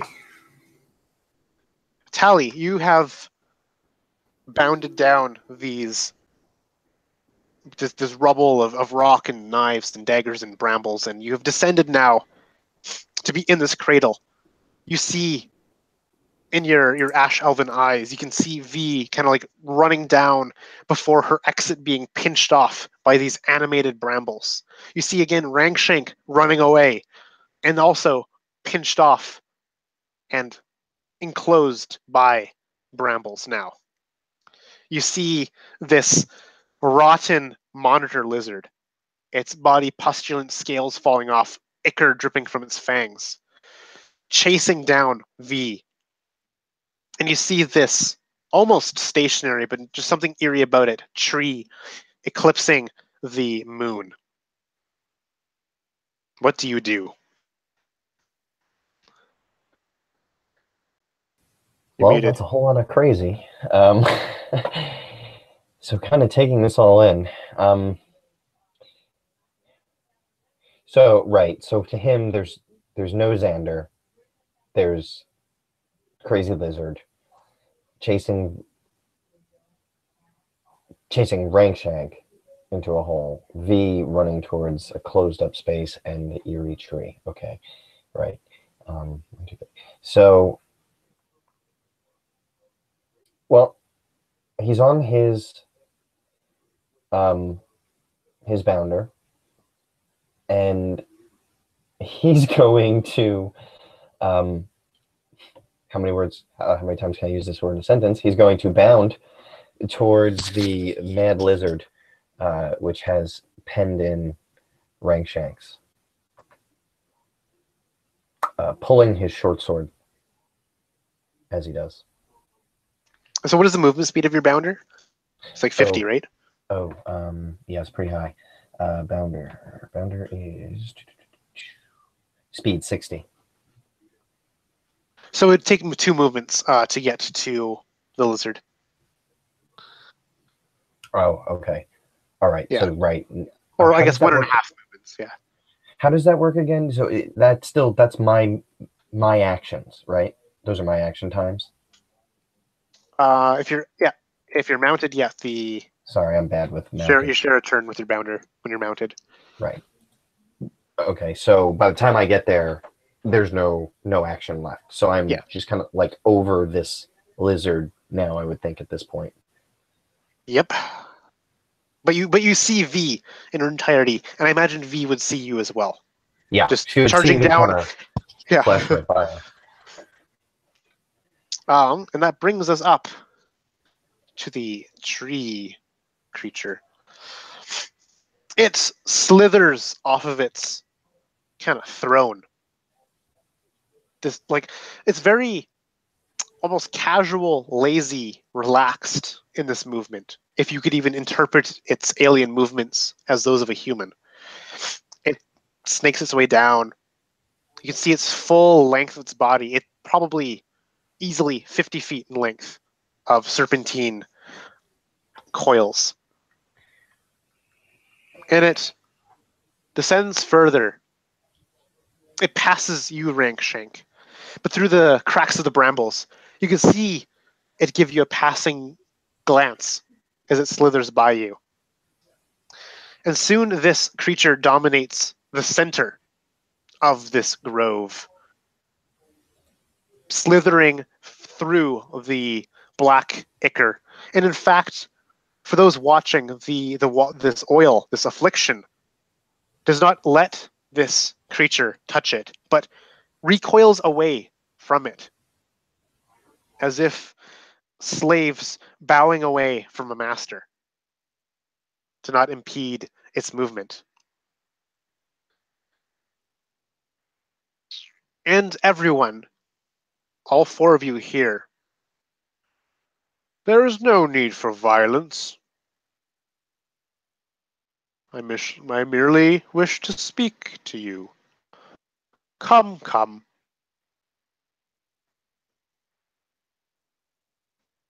Come, let my old eyes gaze upon your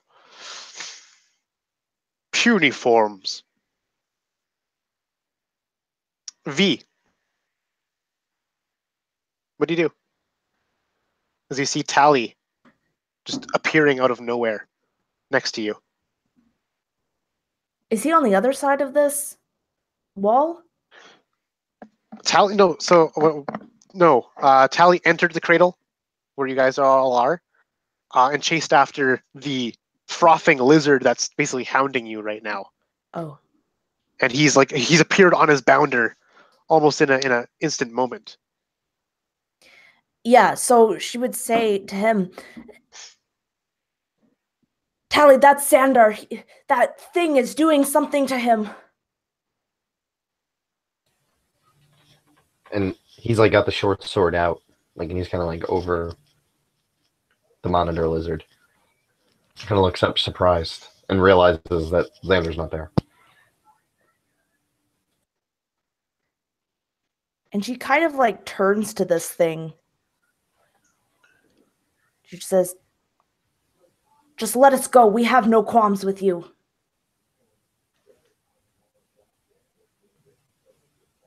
Wait, when it talks, do I understand it or only Xandar? No, all of you heard that last thing it said. Okay. The no violence thing. Yep. And that's what she says. Does Xandar's lizard form like stop trying to eat Rankshank at this point? Or I mean, what is my reaction being dominated? Well, so you in you're a passenger in a vehicle. You can think the thoughts you think. You can hear no violence, but yet your body still snarls, but it would not actually. You don't feel the urge to bite V, just to harass her and threaten her at the moment. So I'm more like the dog from Ghostbusters right now, just looking all scary, but not really coming. All bark, no bite right now. Yeah. And this being would reply to you, V, and in words that everyone can hear. You're free to go as you will. I merely wish to have a parley with you four. I'm glad the fourth could return to us at this time. Why? Come. We are nothing to you, other than food.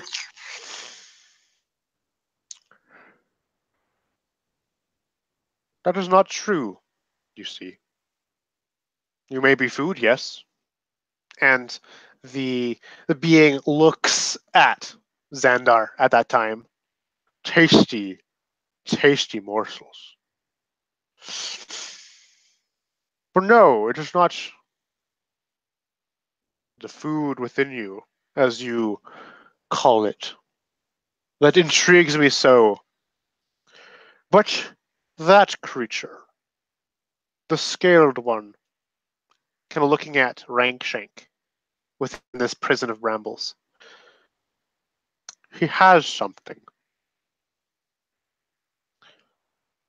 And you, four, have something you do not wish to have. Yes? Pursuers? Hunters?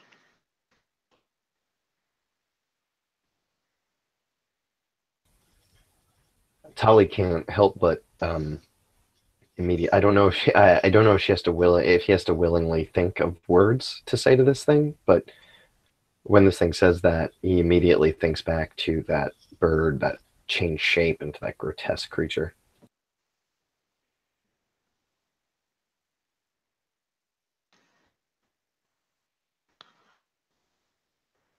Come. Come close so I can see your faces. And it kind of leans forward on this torso it has. The three feathered wings on its back, they're formed in a triangle on its back. They kind of flutter, they kind of stretch and shake off. Bits of loose feathers kind of fall from it. The feathers turn to ash as they hit the ground. The ash then picks up off the ground and flies off as if they were taken away by a wind that does not exist. Then release our friend, but we will come no closer. Friend? We will hear what you have to say. You mean this one? Rankshank, make a strength saving throw, please.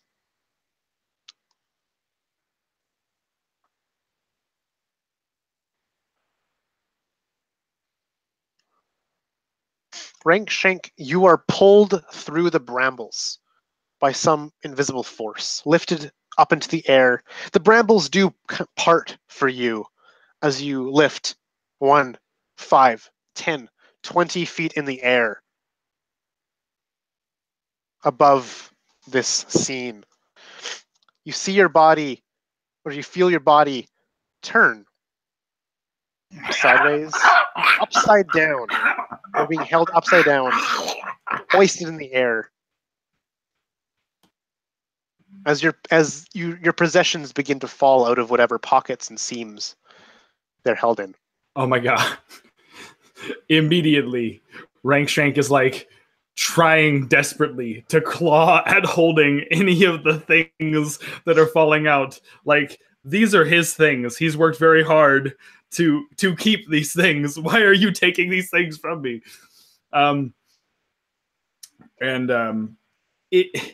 It's almost like he wants to just like gnaw at his feet, like gnaw at these branches and like stab at it. So he's doing everything he can to release himself from this, but the grip is just too tight, and he's now dangling there as he's getting shaken down by this giant tree of woe.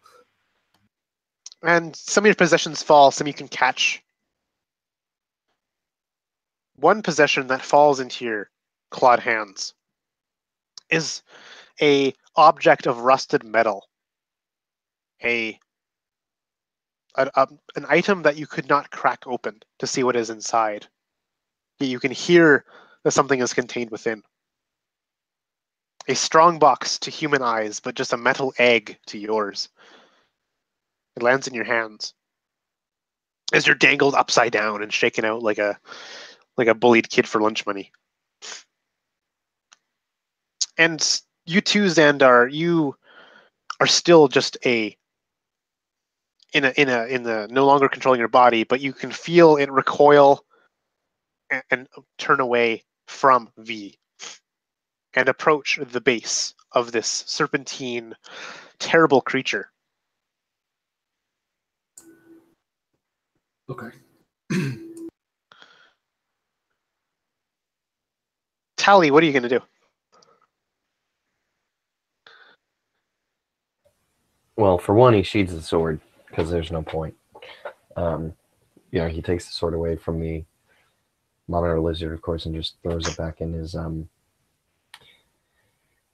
holster. And I think he slides one leg over to be standing kind of by V with Attain between him, just kind of like still trying to grasp the situation.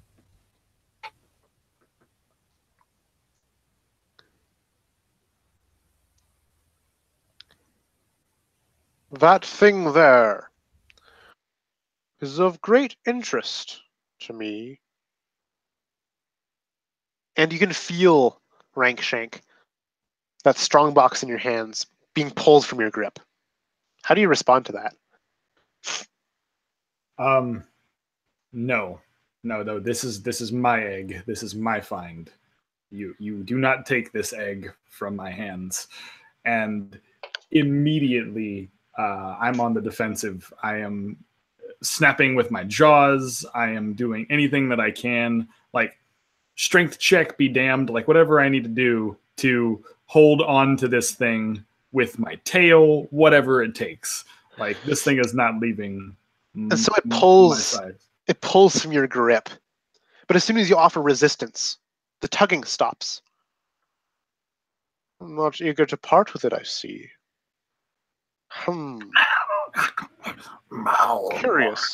Curious creature. You can keep it if you wish, but know this. It is still mine, but you may hold it. Does that satisfy you, Scaled One?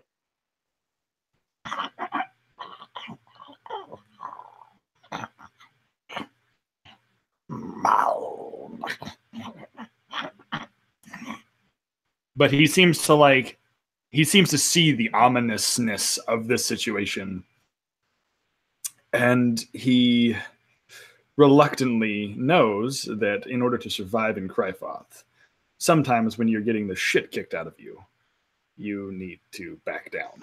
So he clings to this box with all of him and just like humbles himself before this massive tree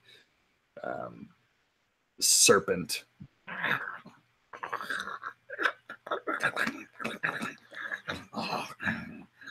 As he like gnaws on the edge of the box with just reverence of this box, like I'm not letting this go. This is mine.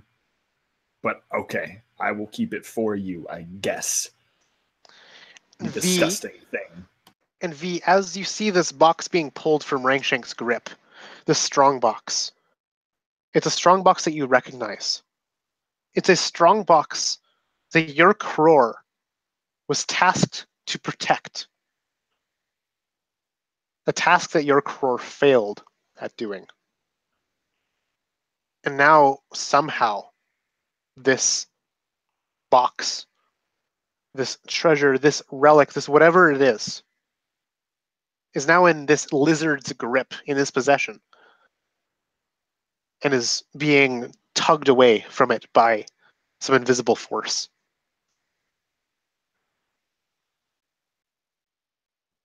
And she'd be careful to keep her voice measured, and she tried to make it seem like she doesn't really have any care for this box.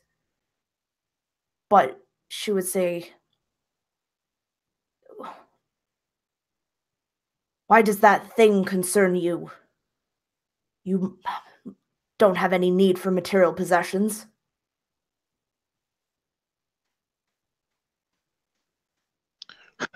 You are right there. That is true. I do not need such a thing.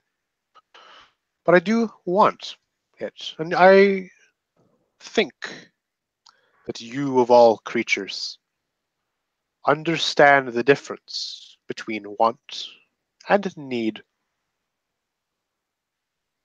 Or maybe you don't.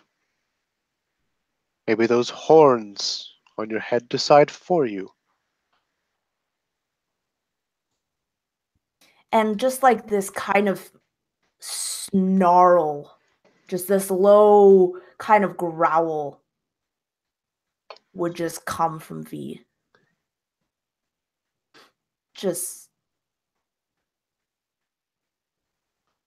do not speak of what you don't know, creature.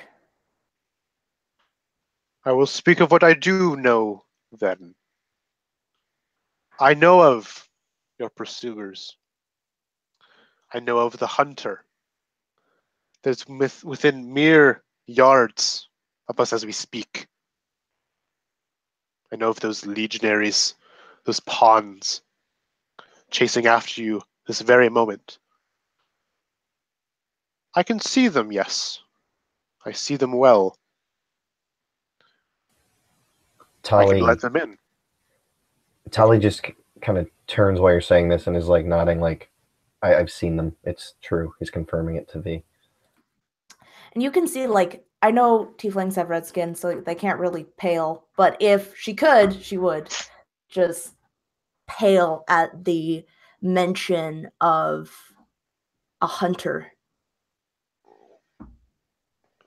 And she just, no, that's impossible. She looks at Tali. You saw the hunter? They almost got me when I fled. I just got away. They're coming. I've seen them. We have to leave. We have to go.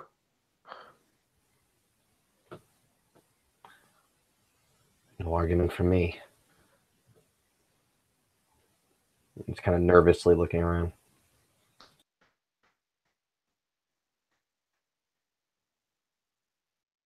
But no, you are trapped in here with me. The irony. You crave for your freedom. Yet you so desperately are enslaved to your own needs. They are fast approaching, yes. I could let them in. I could let them do with you as they will. Spill your blood across the sands. Or, if you would but just listen with your puny ears of what I have to heed. That box is important to me. Your lives are important to you. Need I say more?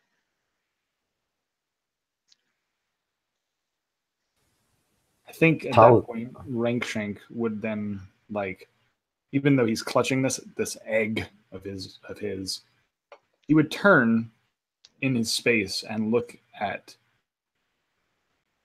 V. Like, I don't know what's in this. I don't know what's in this. Is this important enough to protect? And he doesn't say it with words. He just like looks at you. Like, tell me that if it's important enough to protect it, and I'll protect it. Yeah, and you can see that she's kind of looking at this box, and you can see there's this kind of like determination in her eyes that this is something that is important. But she is there's this hesitation in her look. And she would just kind of be there and just like grit her teeth. She wouldn't say anything.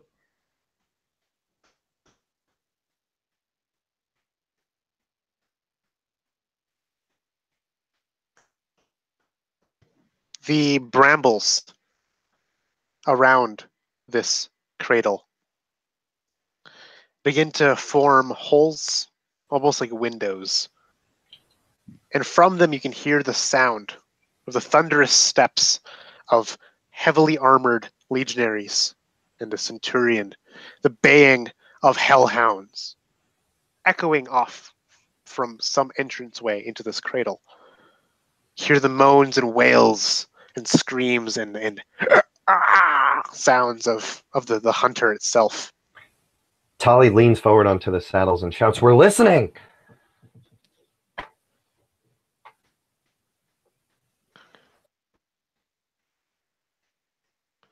So you agree then?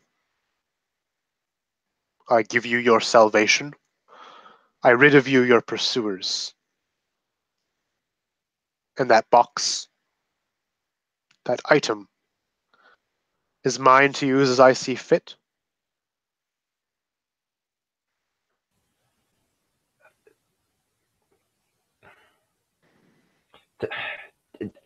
Does Tali have any idea that V has any idea what this is?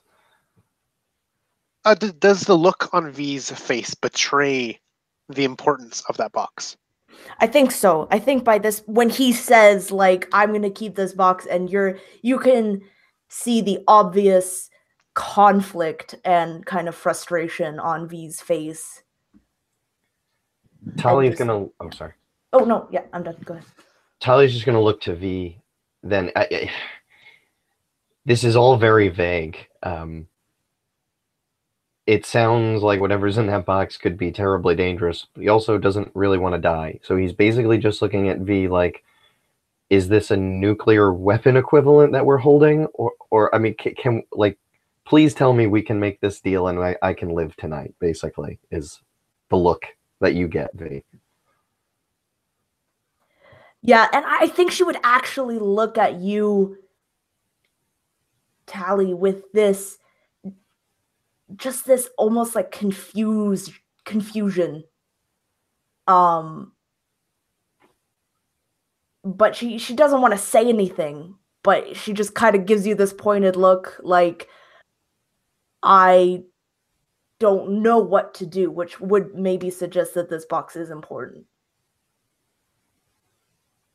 But then she would turn and say,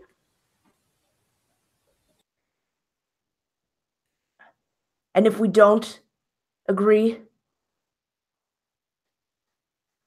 Your fate should be obvious. As the brambles begin to recede even more, just on that one side where that sound of those pursuers are coming from. As the brambles are slowly receding to give them passage, perhaps. And this passage is just another canyon pass that leads to who knows where. It's another entrance to this former grove. I can't die here, V. I have something to do.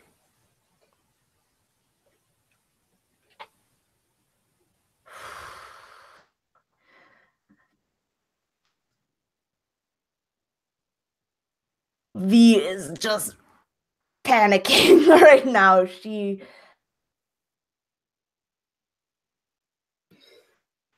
Rankshank, I think, speaks up in that moment. You said tree smoke thing. You say wrong shank. Keep egg. Yes, wrong shank keep egg for wrong shank survivor. Long time in Crifoth. Wrong shank keep egg for you. If wrong shank dies, you inherit but keep this. And he like nudges his head, blood like clearly filling the upper part of his torso and head now from dangling from this branch for so long.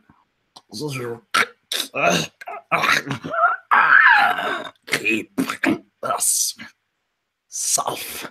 In like head inclined, meaning the three of them plus me will be safe as long as I agree to keep your egg safe for you. Like, I don't want you to have the egg directly because I'm really good at keeping things. But if you agree to let me keep this thing and protect this thing in your honor, let us go. And so you agree, Scaled One.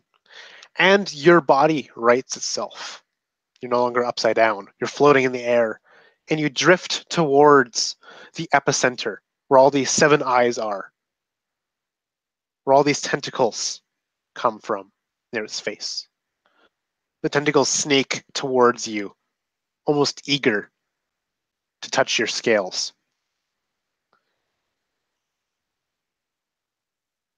It shall be so. Rankshank is like if a lizard could sweat and like freak out, he would be pouring with sweat right now. But his face went from like, yeah, I did it, I convinced him, to, oh fuck, what did I do? What did I do? What did I just do? Oh no.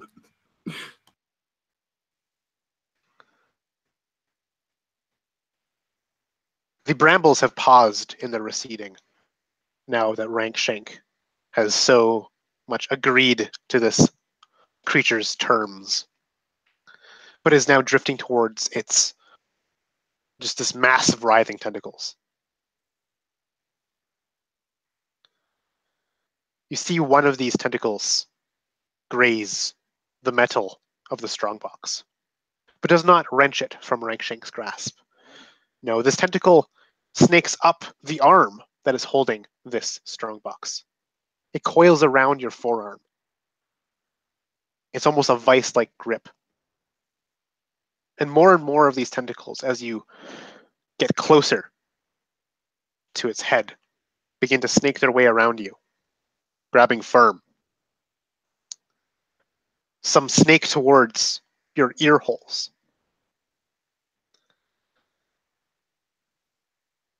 And it almost seems like this creature is doing this almost deliberately slowly to see what the reaction of the 3 whelps below are.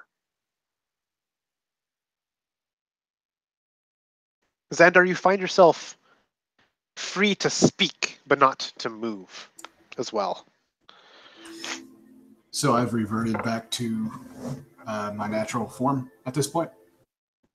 No, you're still in a lizard, but somehow you're able to speak. Despite your lizardy body. But you can't move your legs, you can't move your face, you can't move your tail.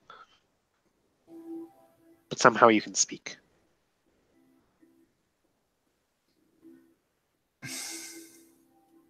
I would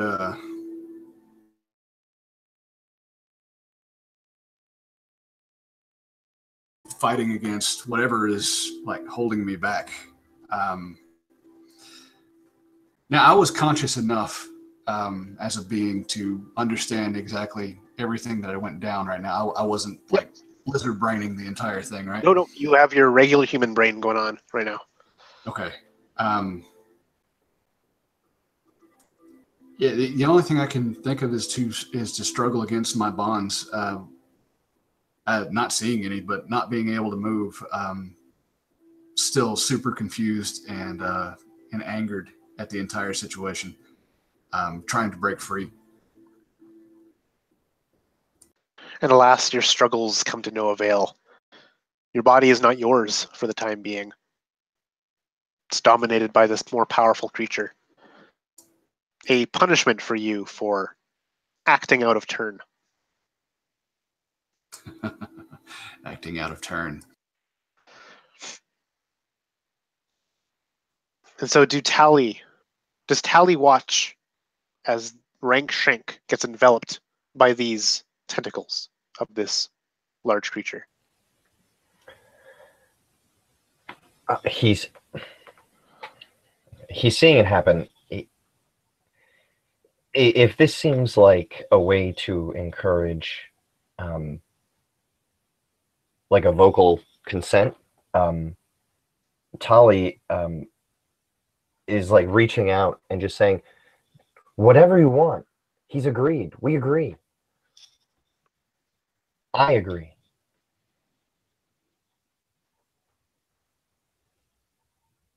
V would just stand there with gritted teeth and not say anything. But she looks so pained. Like she wants to say something, but that she's almost literally biting her own tongue. But she just stands there and watches. And on the surface of your thoughts, are those thoughts of approval or disapproval? Disapproval for making this deal that Rank Shank consented to, that Tally has said, yes, just keep us alive. Yes, I think that in her mind, she is wishing for the most she is wishing for beyond anything else is that this thing will let go of Rangshank. So yes, it would be. Good choice. You hear resonate in all of your minds.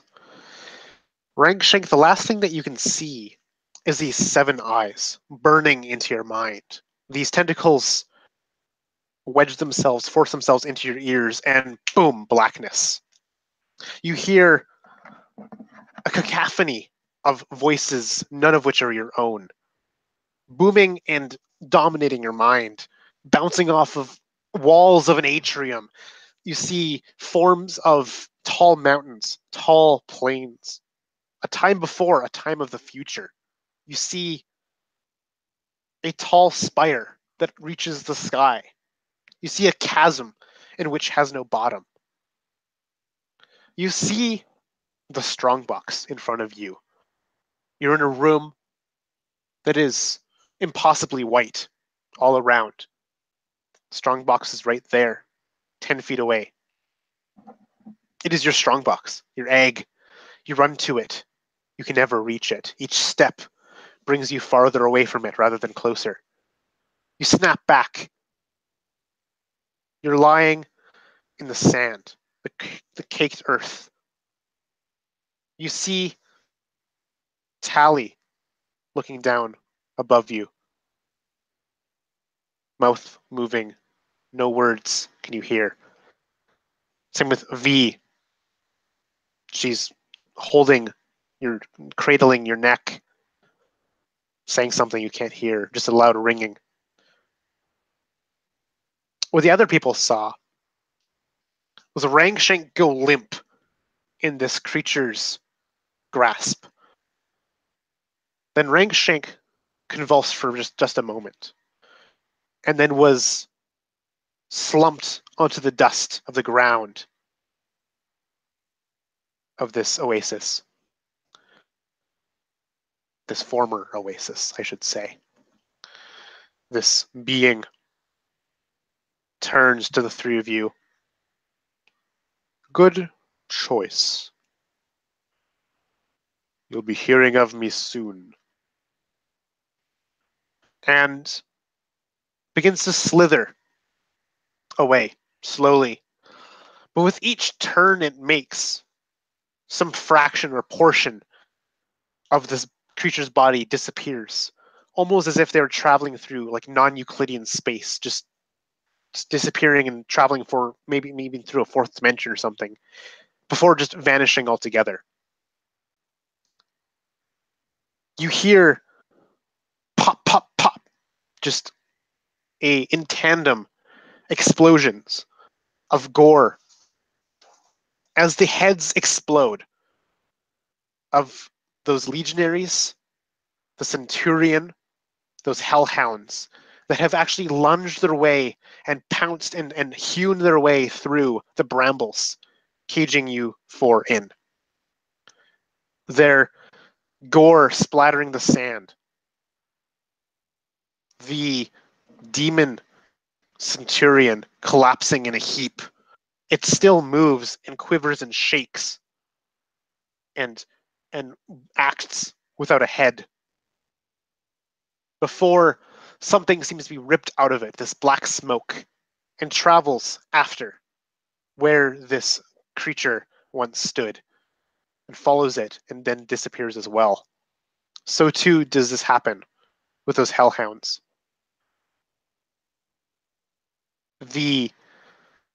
That vulture-like creature, that demon, is the only one that survived as it flies off before all these explosions happen.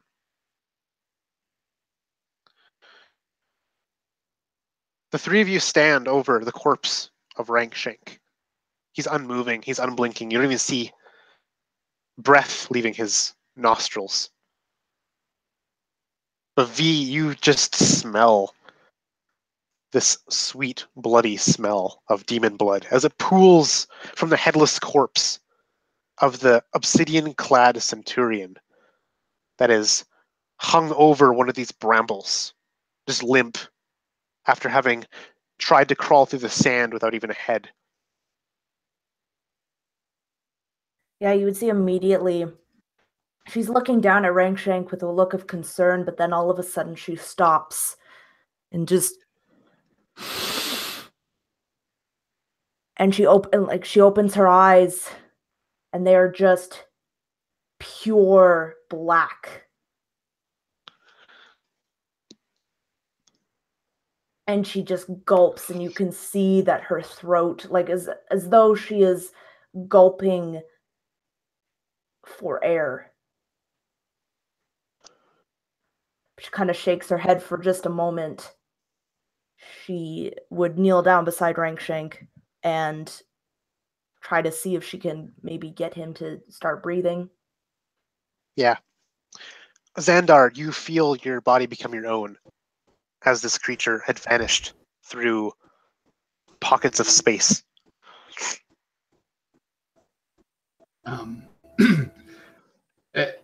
Immediately regaining control of my own self, I feel like I would revert back to my natural state, gasping, a little pissed off, more than a little pissed off. But I see Rankshank on the ground, and you said he's not breathing. Yeah, for all signs, he seems to be a lifeless corpse, at least for the moment. Okay.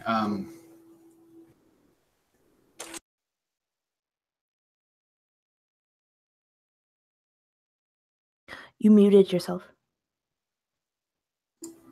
Oops.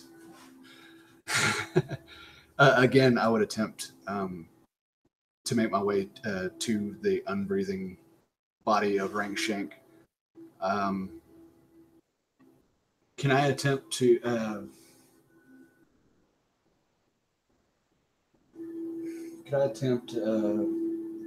a roll to see if I can get him to start breathing non-magically at first?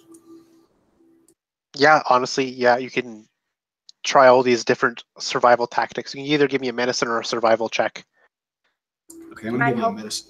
Can I And help yeah, her? and help. You can advantage on that by the help. Excellent. Okay, so that's an 18. Whether it was your own doing or sheer fluke, Rankshank's reptilian eyes begin to flutter open, the second eyelids parting to reveal the reptilian alien eyes of a Suri. The labored breathing returns to his body.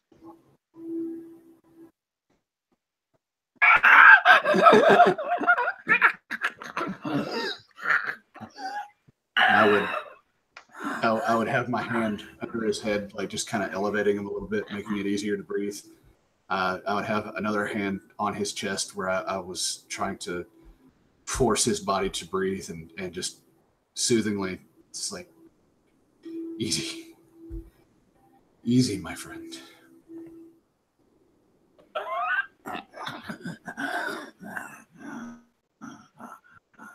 As soon as V saw that Rankshank was okay, she would immediately turn and rush in this kind of like manic fashion towards this demon centurion and just stick her face into where his head was. You just hear these gross, disgusting slurping noises. As you feed upon the head hole of this demonic centurion, the demon blood, black, slow, it washes over your tongue, your lips. It is so satisfying. The pain of your body washes away just for a moment. As you gain the benefit of a blood feeding effect, you get a bonus of 5 to this roll, because this was a challenge of 5 demon. And with this blood feeding and how it manifests is how the other 3 may or may not see the change that occurs over this tiefling as they devour the blood of a demon.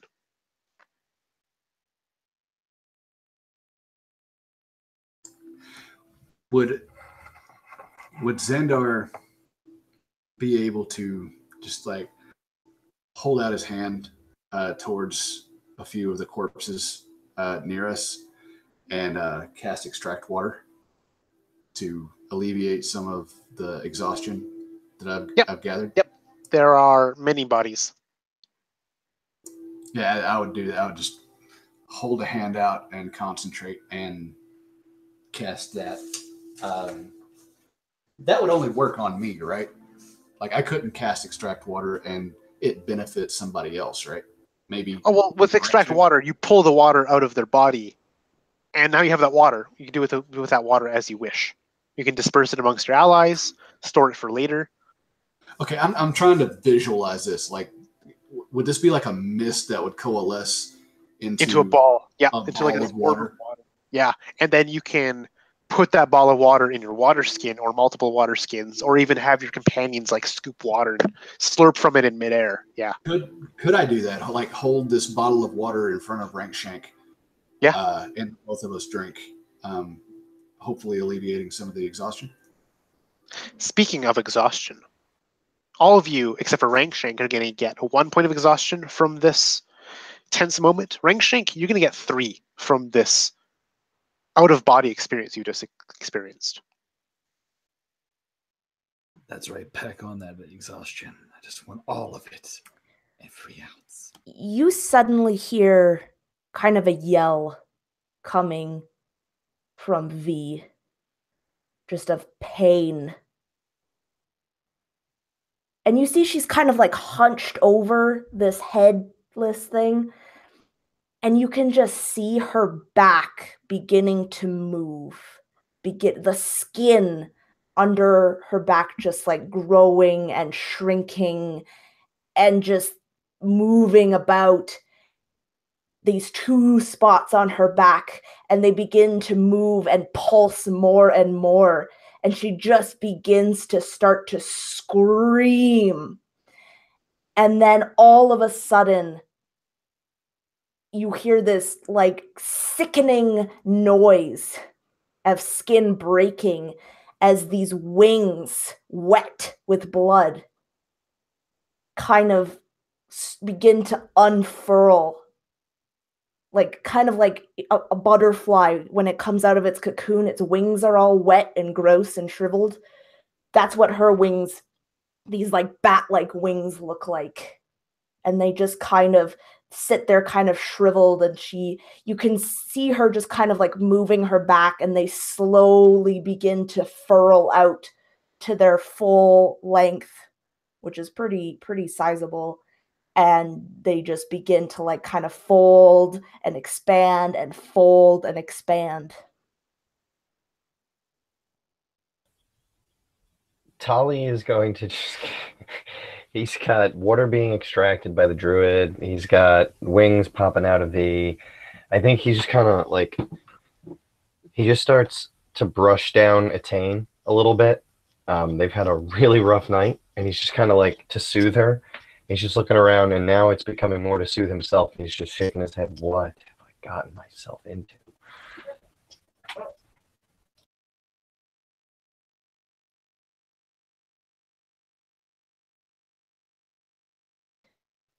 And after she's done, I think V would turn, and there's like this blood, just like this black ichor, just like down her face.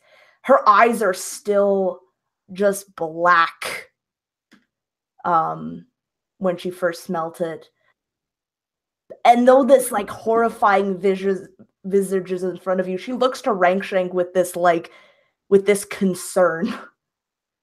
And like in her normal voice, she just, "Are you okay, Rankshank?"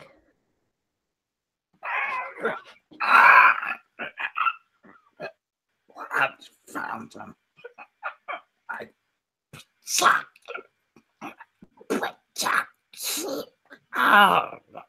Right. Keep on. Do that. And she would kind of like rush towards the egg that he has, right?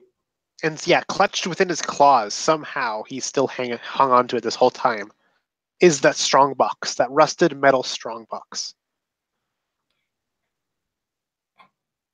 Can I see that just for a moment? Exhausted, just absolutely wasted on whatever these tentacles were. He like weakly nudges the box off of himself and in your direction. And like he can smell. The thing is, like, his eyes widen and they darken because he can smell the blood that's still on your mouth. And like he's like, he almost has this look of concern on his face as he now like stares at you like, "You didn't bring me any? Like, I'm actually mad at you. Like, how dare you eat without me? This is a family. This is a clutch. You don't eat without me." And she would just kind of look at him, and she would just kind of shake her head, and she says, "I don't think you would like that." And she would kind of put her head over.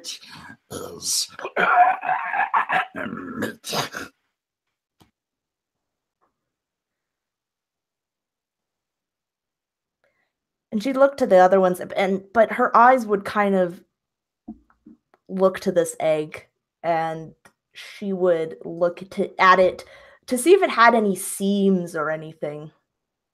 So this is just like a strong box. Like, I just imagine like a jewel or a jewelry box, whatever, like a little lid of like medieval times. It is locked.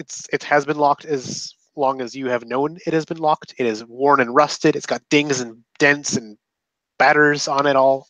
But it's still firm. Yeah, firmly locked.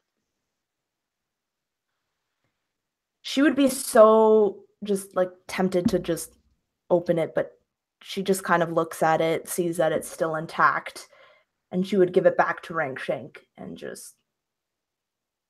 Well, as you pull it from Rankshank's possession, you can't. Oh. His hands are unable to leave it as you try to grab it from him. As he tries to give it to you, a voice echoes through your mind, Rankshank, as V tries to take the strongbox from you. No, no, no. It is yours to hold.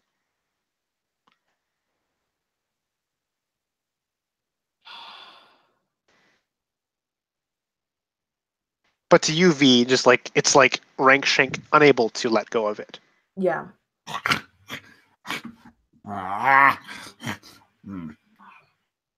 Open with. He like opens with like his claws, like he's trying to open the box from the front end, but he can't quite do it, right?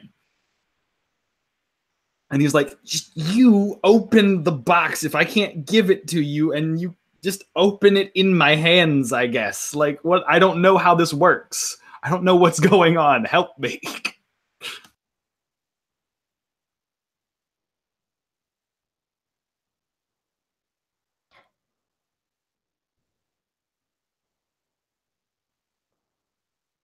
Yeah, V would just look to Xander and Tally. Her eyes resting on Xander, just looking at him just to see if he is okay. I mean, other than looking like a putrefied mess, Xander seems to be okay. Not wounded in any physical way. I have my full attention on Rankshank, making sure he's up and walking.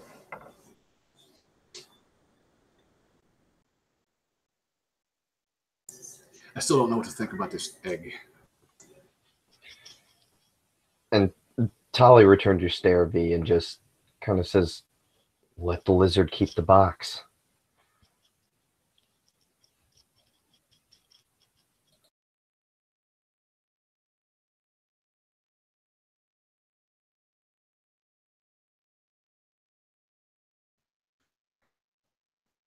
Yeah, sure. We should find a place to rest. This place is far too open. Agreed. And then perhaps you could tell us a little more about what you know.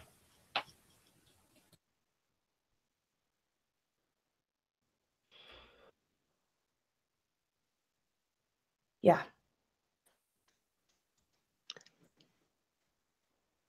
And Xandar, you know this area really well.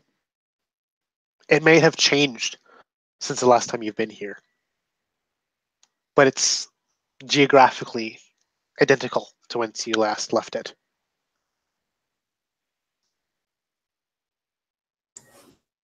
And I would stand up and take a look around, just getting my bearings,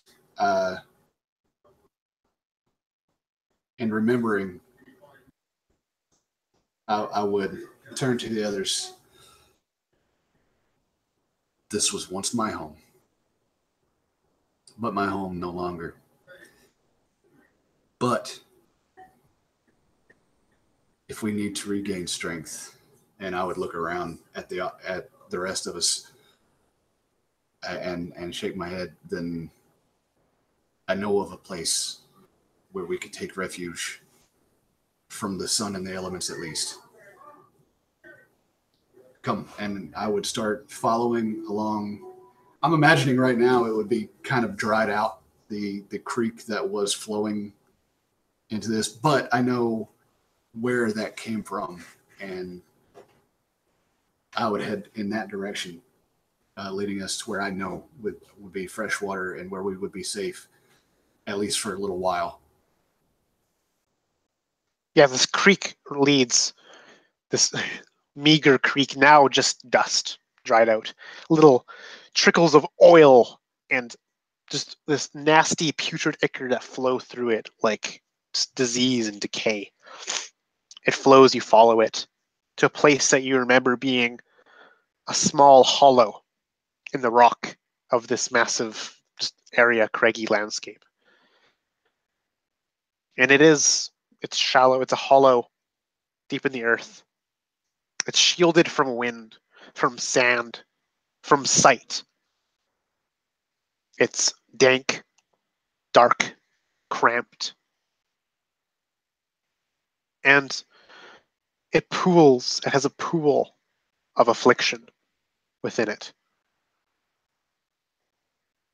But nonetheless, there is enough space where the four of you may be able to rest with inside. It will not be a comfortable rest, but it'll shield you for whatever may come.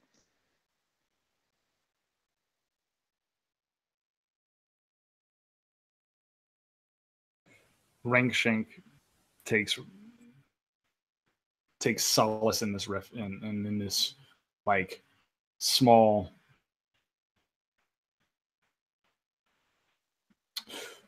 refuge from the elements. His body feels like it's been battered for almost a week, when really it's maybe been a couple seconds of his life. And the first thing he wants to do when he gets into this space and is in the low dim light of this crevice, he wants to try to open this egg. Like, he fought so hard to keep this egg. I want to know what I'm carrying.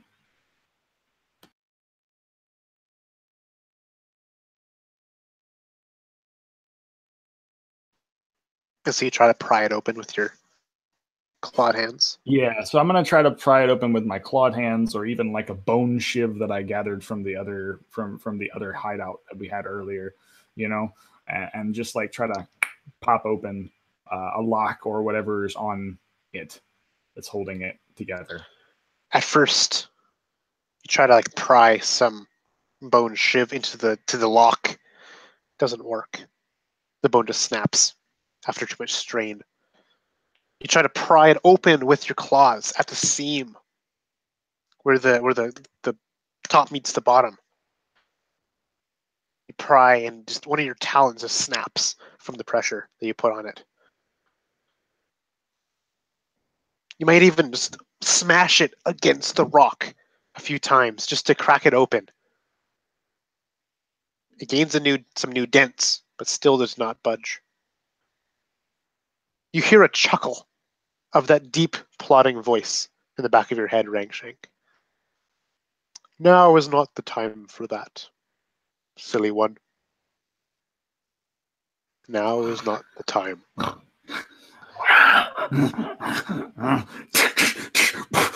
And he's just furious that he can't open this thing up at all. And that voice almost makes him want to scrape his head, like just claw at his own face. Everything about it has just invaded his personal space, and he absolutely hates this now.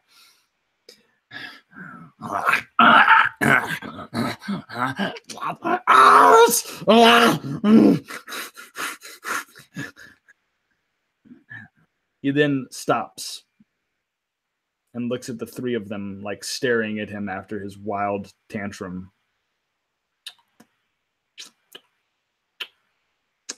Handle.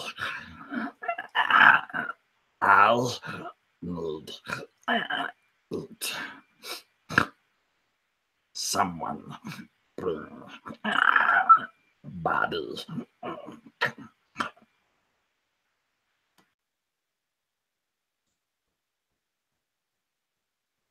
I will go fetch the body. And I will be back. They're all desiccated now, right? With the extract water. How many castings of extract water did you do? Because it's basically one casting per body, and there's 2 tieflings that are easily extractable. Okay, I just did the one. Yeah, so yeah, you desiccated one body, and there's another one that is undesiccated. V, I'll go with you. We would just nod. We would go out, and maybe as we were walking, she would just say, I don't know what's in the box.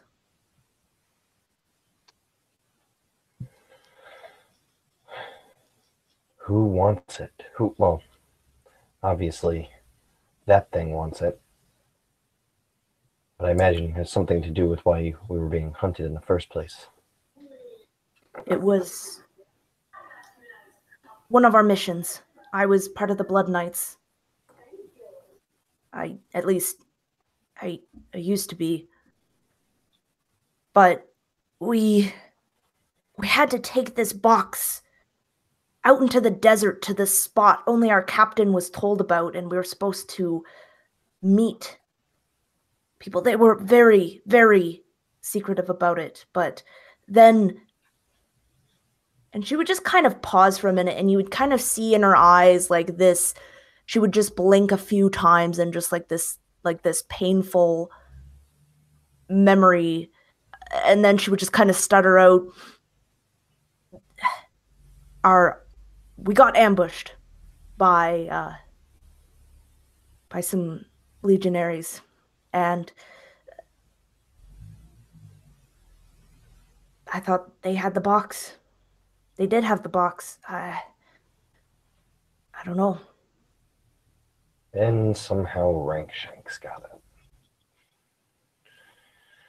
it. It's an interesting web. Do you have any idea what that thing was? It wasn't a demon. It didn't look like any creature I had seen. And the way it moved. Unnatural. Connor, my first instinct is to say no. I don't know what that creature is. Yeah, he just shakes his head as you talk. No. I would have asked you, but I got the impression that none of us have ever seen anything quite like that before. Rankshank just says the only words he can use to describe it. Wormwood. Filthy wormwood. And Xandar would look at Rankshank and kind of nod, like, yeah. An apt description, I would say.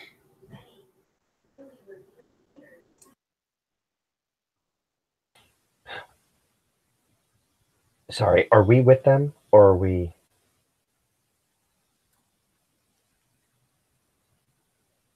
They're just like yelling like 100 feet apart. I just want to be... I mean, we could have been talking about that right before heading out. Yeah. From the 100-foot walk, so yeah. And then I think Tali would just grab his bow then before actually like kind of ducking out of the cave officially and kind of entering the night air. Yeah. And I think once they're out of the earshot of Xander and Rankshank, she would say, when you were gone, Xander, the affliction, it he has it. And his eyes kind of widen and then kind of brow furrows. Yet he lives. I don't know. I've heard of it before, but it's extremely, extremely rare. Oh, and you have heard of more than I. Those who are afflicted amongst the tribe are buried shortly after. Well, your kind usually doesn't let them live long enough to see if they'd survive. Maybe that's why we're still here. He just kind of shrugs. Maybe. We need to keep an eye on him, though. Certainly. I've heard that the affliction before it kills can do some messy things to someone's mind. Make them see friend and enemy and enemy and friend. Perhaps they see the truth. We are the ones that are blind. And he says, though, agreed, though. I didn't want to die this night, and I don't want to die the next either. He's a threat. We should watch him.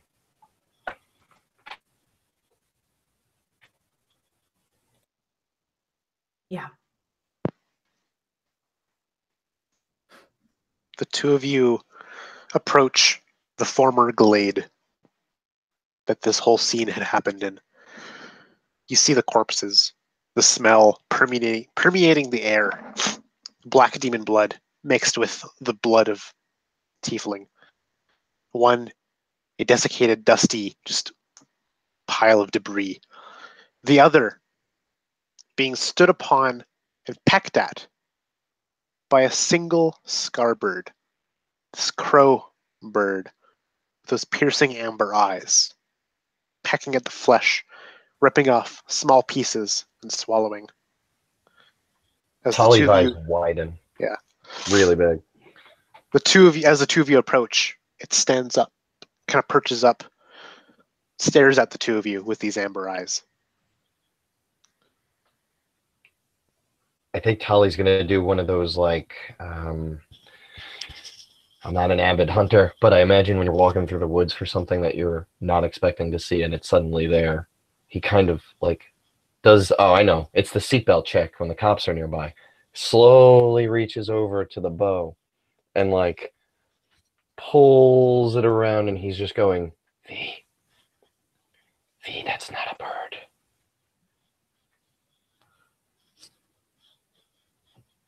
And pulls the bow, and he is, like, back for the arrow, and this is all, like, really, like, weird, because he's afraid of this bird. And he puts it in the arrow, and he puts the arrow in and just starts pulling it back, like T-Rex arms. And he's going to shoot. How does V react to Tali shooting a bird, pecking at a corpse?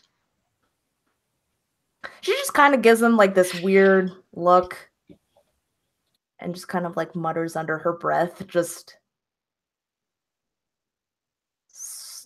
superstitious ash elves.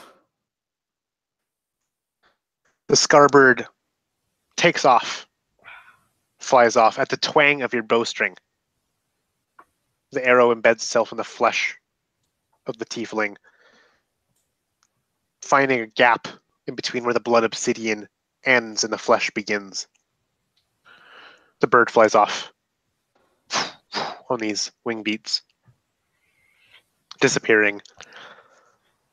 Tali's eyes are wild, and he runs forward towards where the bird was, and, like, kind of, like, almost like he wanted to catch it or something like that, which is impossible.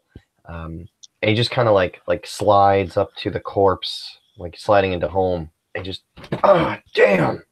And he, like, pounds on the chest, and he grabs the arrow, and he turns around, and he goes, he's gonna tell everyone!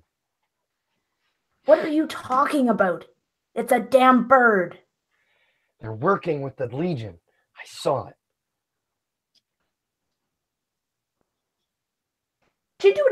Can she roll an insight check to see if, like, she sees the honesty in his voice? You can do an insight to see the honesty in the voice, or you could try an intelligence check to see if, like, this has any merit to it.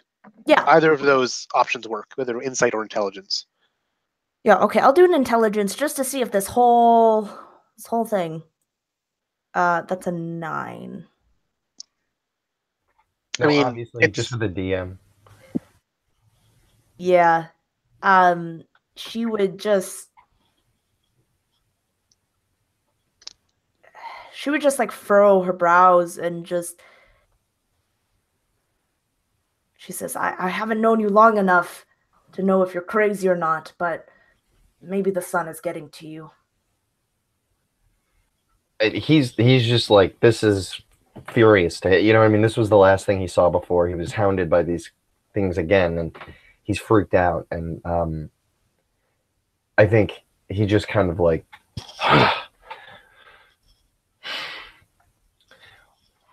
well, you think I'm crazy. We just spoke to something that crawled off into nothing. I tell you. And then he realizes, kind of thinks, he goes, oh, but damn, maybe it was just a scarbird. They have things working with them. I don't trust anything but Attain anymore. And he just kind of harumps to the ground and is like, let's do what we need to do. And V would just kind of like say, just from as he like kind of goes forward and starts working, and she just says, if you let paranoia in this world take over, your madness will drive you to death, not the enemy. Be careful. And then she would just go and help him with this body. This tiefling, along with its former companion, are clad in blood obsidian, have that as armor, and is very heavy, but imagine maybe the two of you could drag it through the sand. Maybe even your wings, V, giving you a bit of torque to help. In their hands, both of them, they wield, or had wielded, blood obsidian swords. Things that are much sharper than any stone, bone, wood, or even rusted iron sword could be. It is a well-renowned material, well sought after. If anyone could ever get their hands on it. Only the demons seem to know the process of creating blood obsidian. Some say it is the hardened blood of demons. Some say it is their tears. Some say it is other more vile things of demons.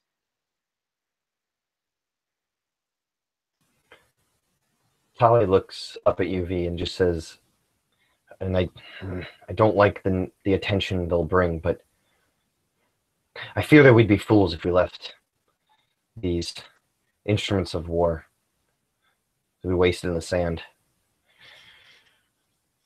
Perhaps we should take them with us.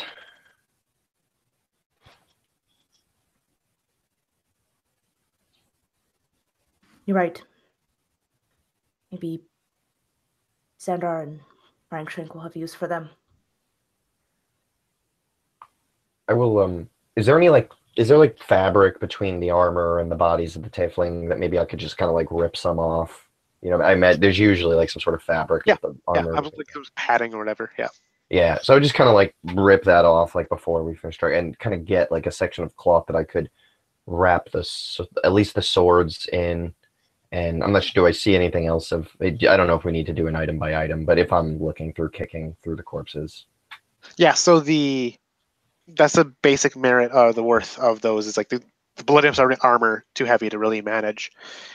Each tiefling has a sword, and the centurion has this wicked looking halberd.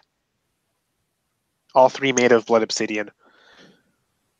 And that's kind of the things of note. They can easily. Well, I would take the two swords for sure, and I'd put them in the fabric, and I'd kind of fold it like a makeshift sheath, and kind of like slide that between my belt to like, you know, because I'm about to drag a body with UV, so free up my hands. And I look at the halberd. I kind of look like with an arched eyebrow at V, like, I don't know about you, but I'm not swinging that thing. He just kind of like shrugs. He like rearranges himself on the corpse, basically making it known he's going to leave that thing in the sand, but if you want it, there it is. Yeah, and I think to show that V just kind of like kicks some sand over it, like, and over some of the bodies that we have left there, just to make it look like this isn't a fresh kill per se. And she was just like, well, if the other two wanted it, they should have come. And yeah, follow you. And then, yeah. And so you drag this body through the sand. The one thing you notice is those demon bodies, those hellhounds, and that centurion. Their bodies, in their form of decay, have actually turned to oil itself and beginning to seep and become their own puddles of affliction in the sand, saturating it in just like this flat of disgusting, vile, putrid mess slime stuff as it leaks through the cracks of that centurion's blood obsidian armor. You make it back to your hideout, your hollow. This corpse in hand. It's the feet have made these drag marks all through the sand to get to your spot. What are Xandar and Rankshank doing by the time they get back? Xandar is sitting as far back into this cave-like structure as I can be near the water. I'm sitting knees up, back against the wall, my arms resting on my knees, kind of resting my head in a real melancholy state, fallen into a crippling kind of depression at the moment, just unable to really cope with everything that has happened so far. I'm just muttering to myself again in the language that the rest of them don't really understand. Yeah, just kind of trying to cope. And what of Rankshank?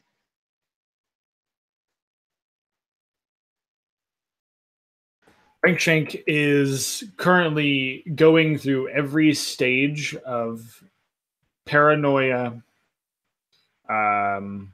like just trying to maintain his sanity, and he's pacing. He's like trying to find a warm purchase in this place, right? And he's trying to like just get comfortable.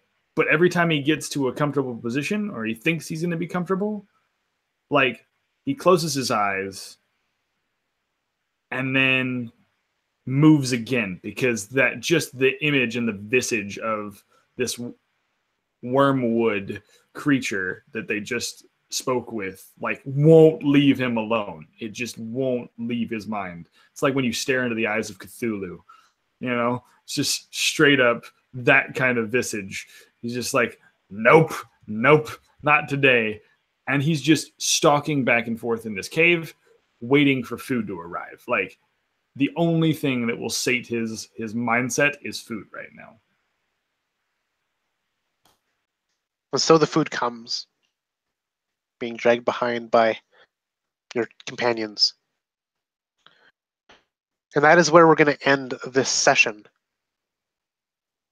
with the words echoing in the back of your mind, Rankshank. Rest for now, for when the red rises, you will have another purpose.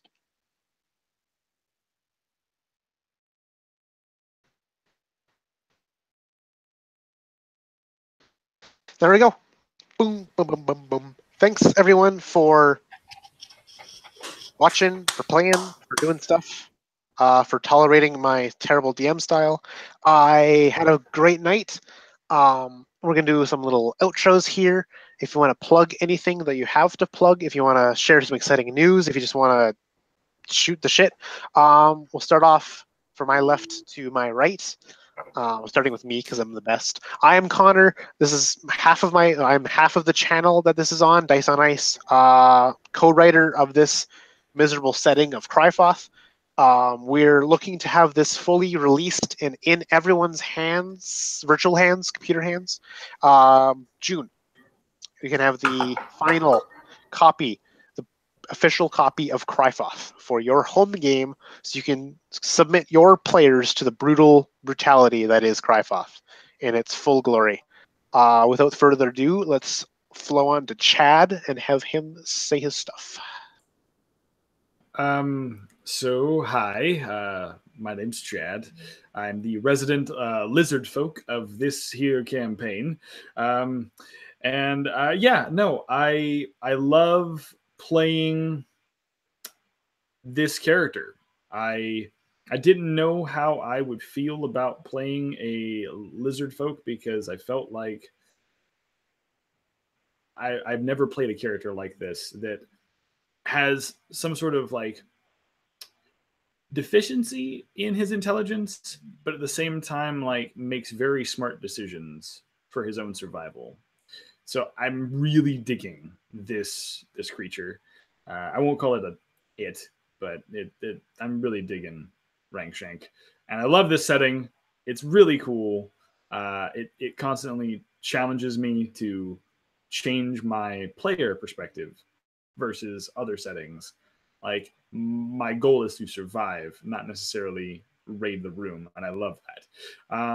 Other than that, guys, my name is Chad Nick. You can find me on YouTube at a little-known YouTube channel called Chad Nick. It's also my name, K-N-I-C-K. You can find me also over at gastrogamer.org, and hanging out with two of my brothers here in the AbTab community, Jeremy Lilly and Jeff Doty over at Dudes of Yore. Other than that, I've had an awesome night, dude, and thank you very much for hosting and running. This has been great. I love Crifoth.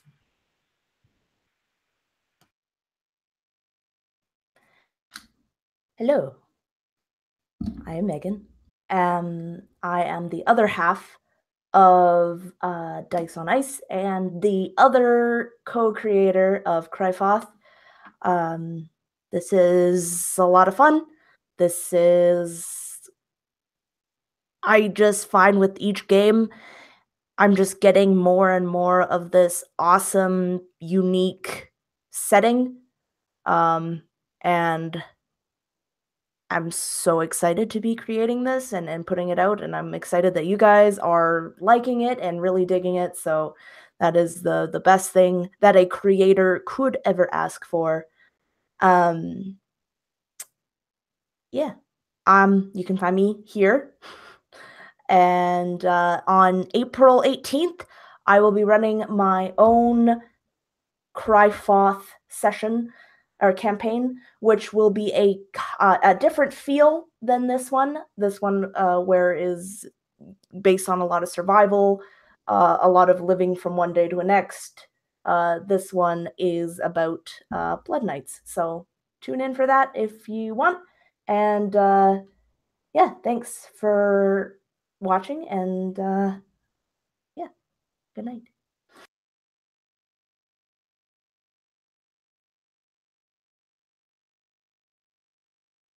Jason. I thought Rory. My fault. Hi. Thanks for viewing, everybody. This has been a hell of a lot of fun so far. 3 sessions in, and I just can't get enough of this. I look forward to this every month. I run a channel, Smith's Forge Gaming. Check it out. I've only got one game going on right now, but I plan on adding some content very soon. Interest post incoming. Yeah, check out Crifoth. It is amazing. I love every second of it. Again, thanks for watching, and I'll catch you later.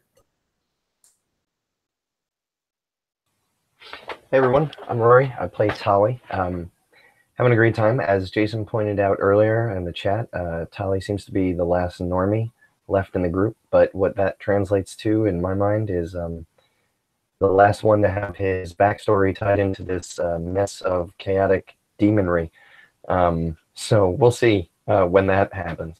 But for right now, it's fun being the kite pulled by the string, along with these mad people here. I have a channel, Red King GM, but I don't do too much on it. In between different formats. I like Discord and not so much Hangout. So in between, right? But I will occasionally have some Savage Worlds game up. So if you're interested in learning that system, come check out some games. Otherwise, had fun. I look forward to this game every month for sure, and can't wait for the next one, which we'll plan in a few months. All right, and with that, we'll wrap this up. We will see all of you guys in our next session, which will be sometime in the future. Peace out. Bing.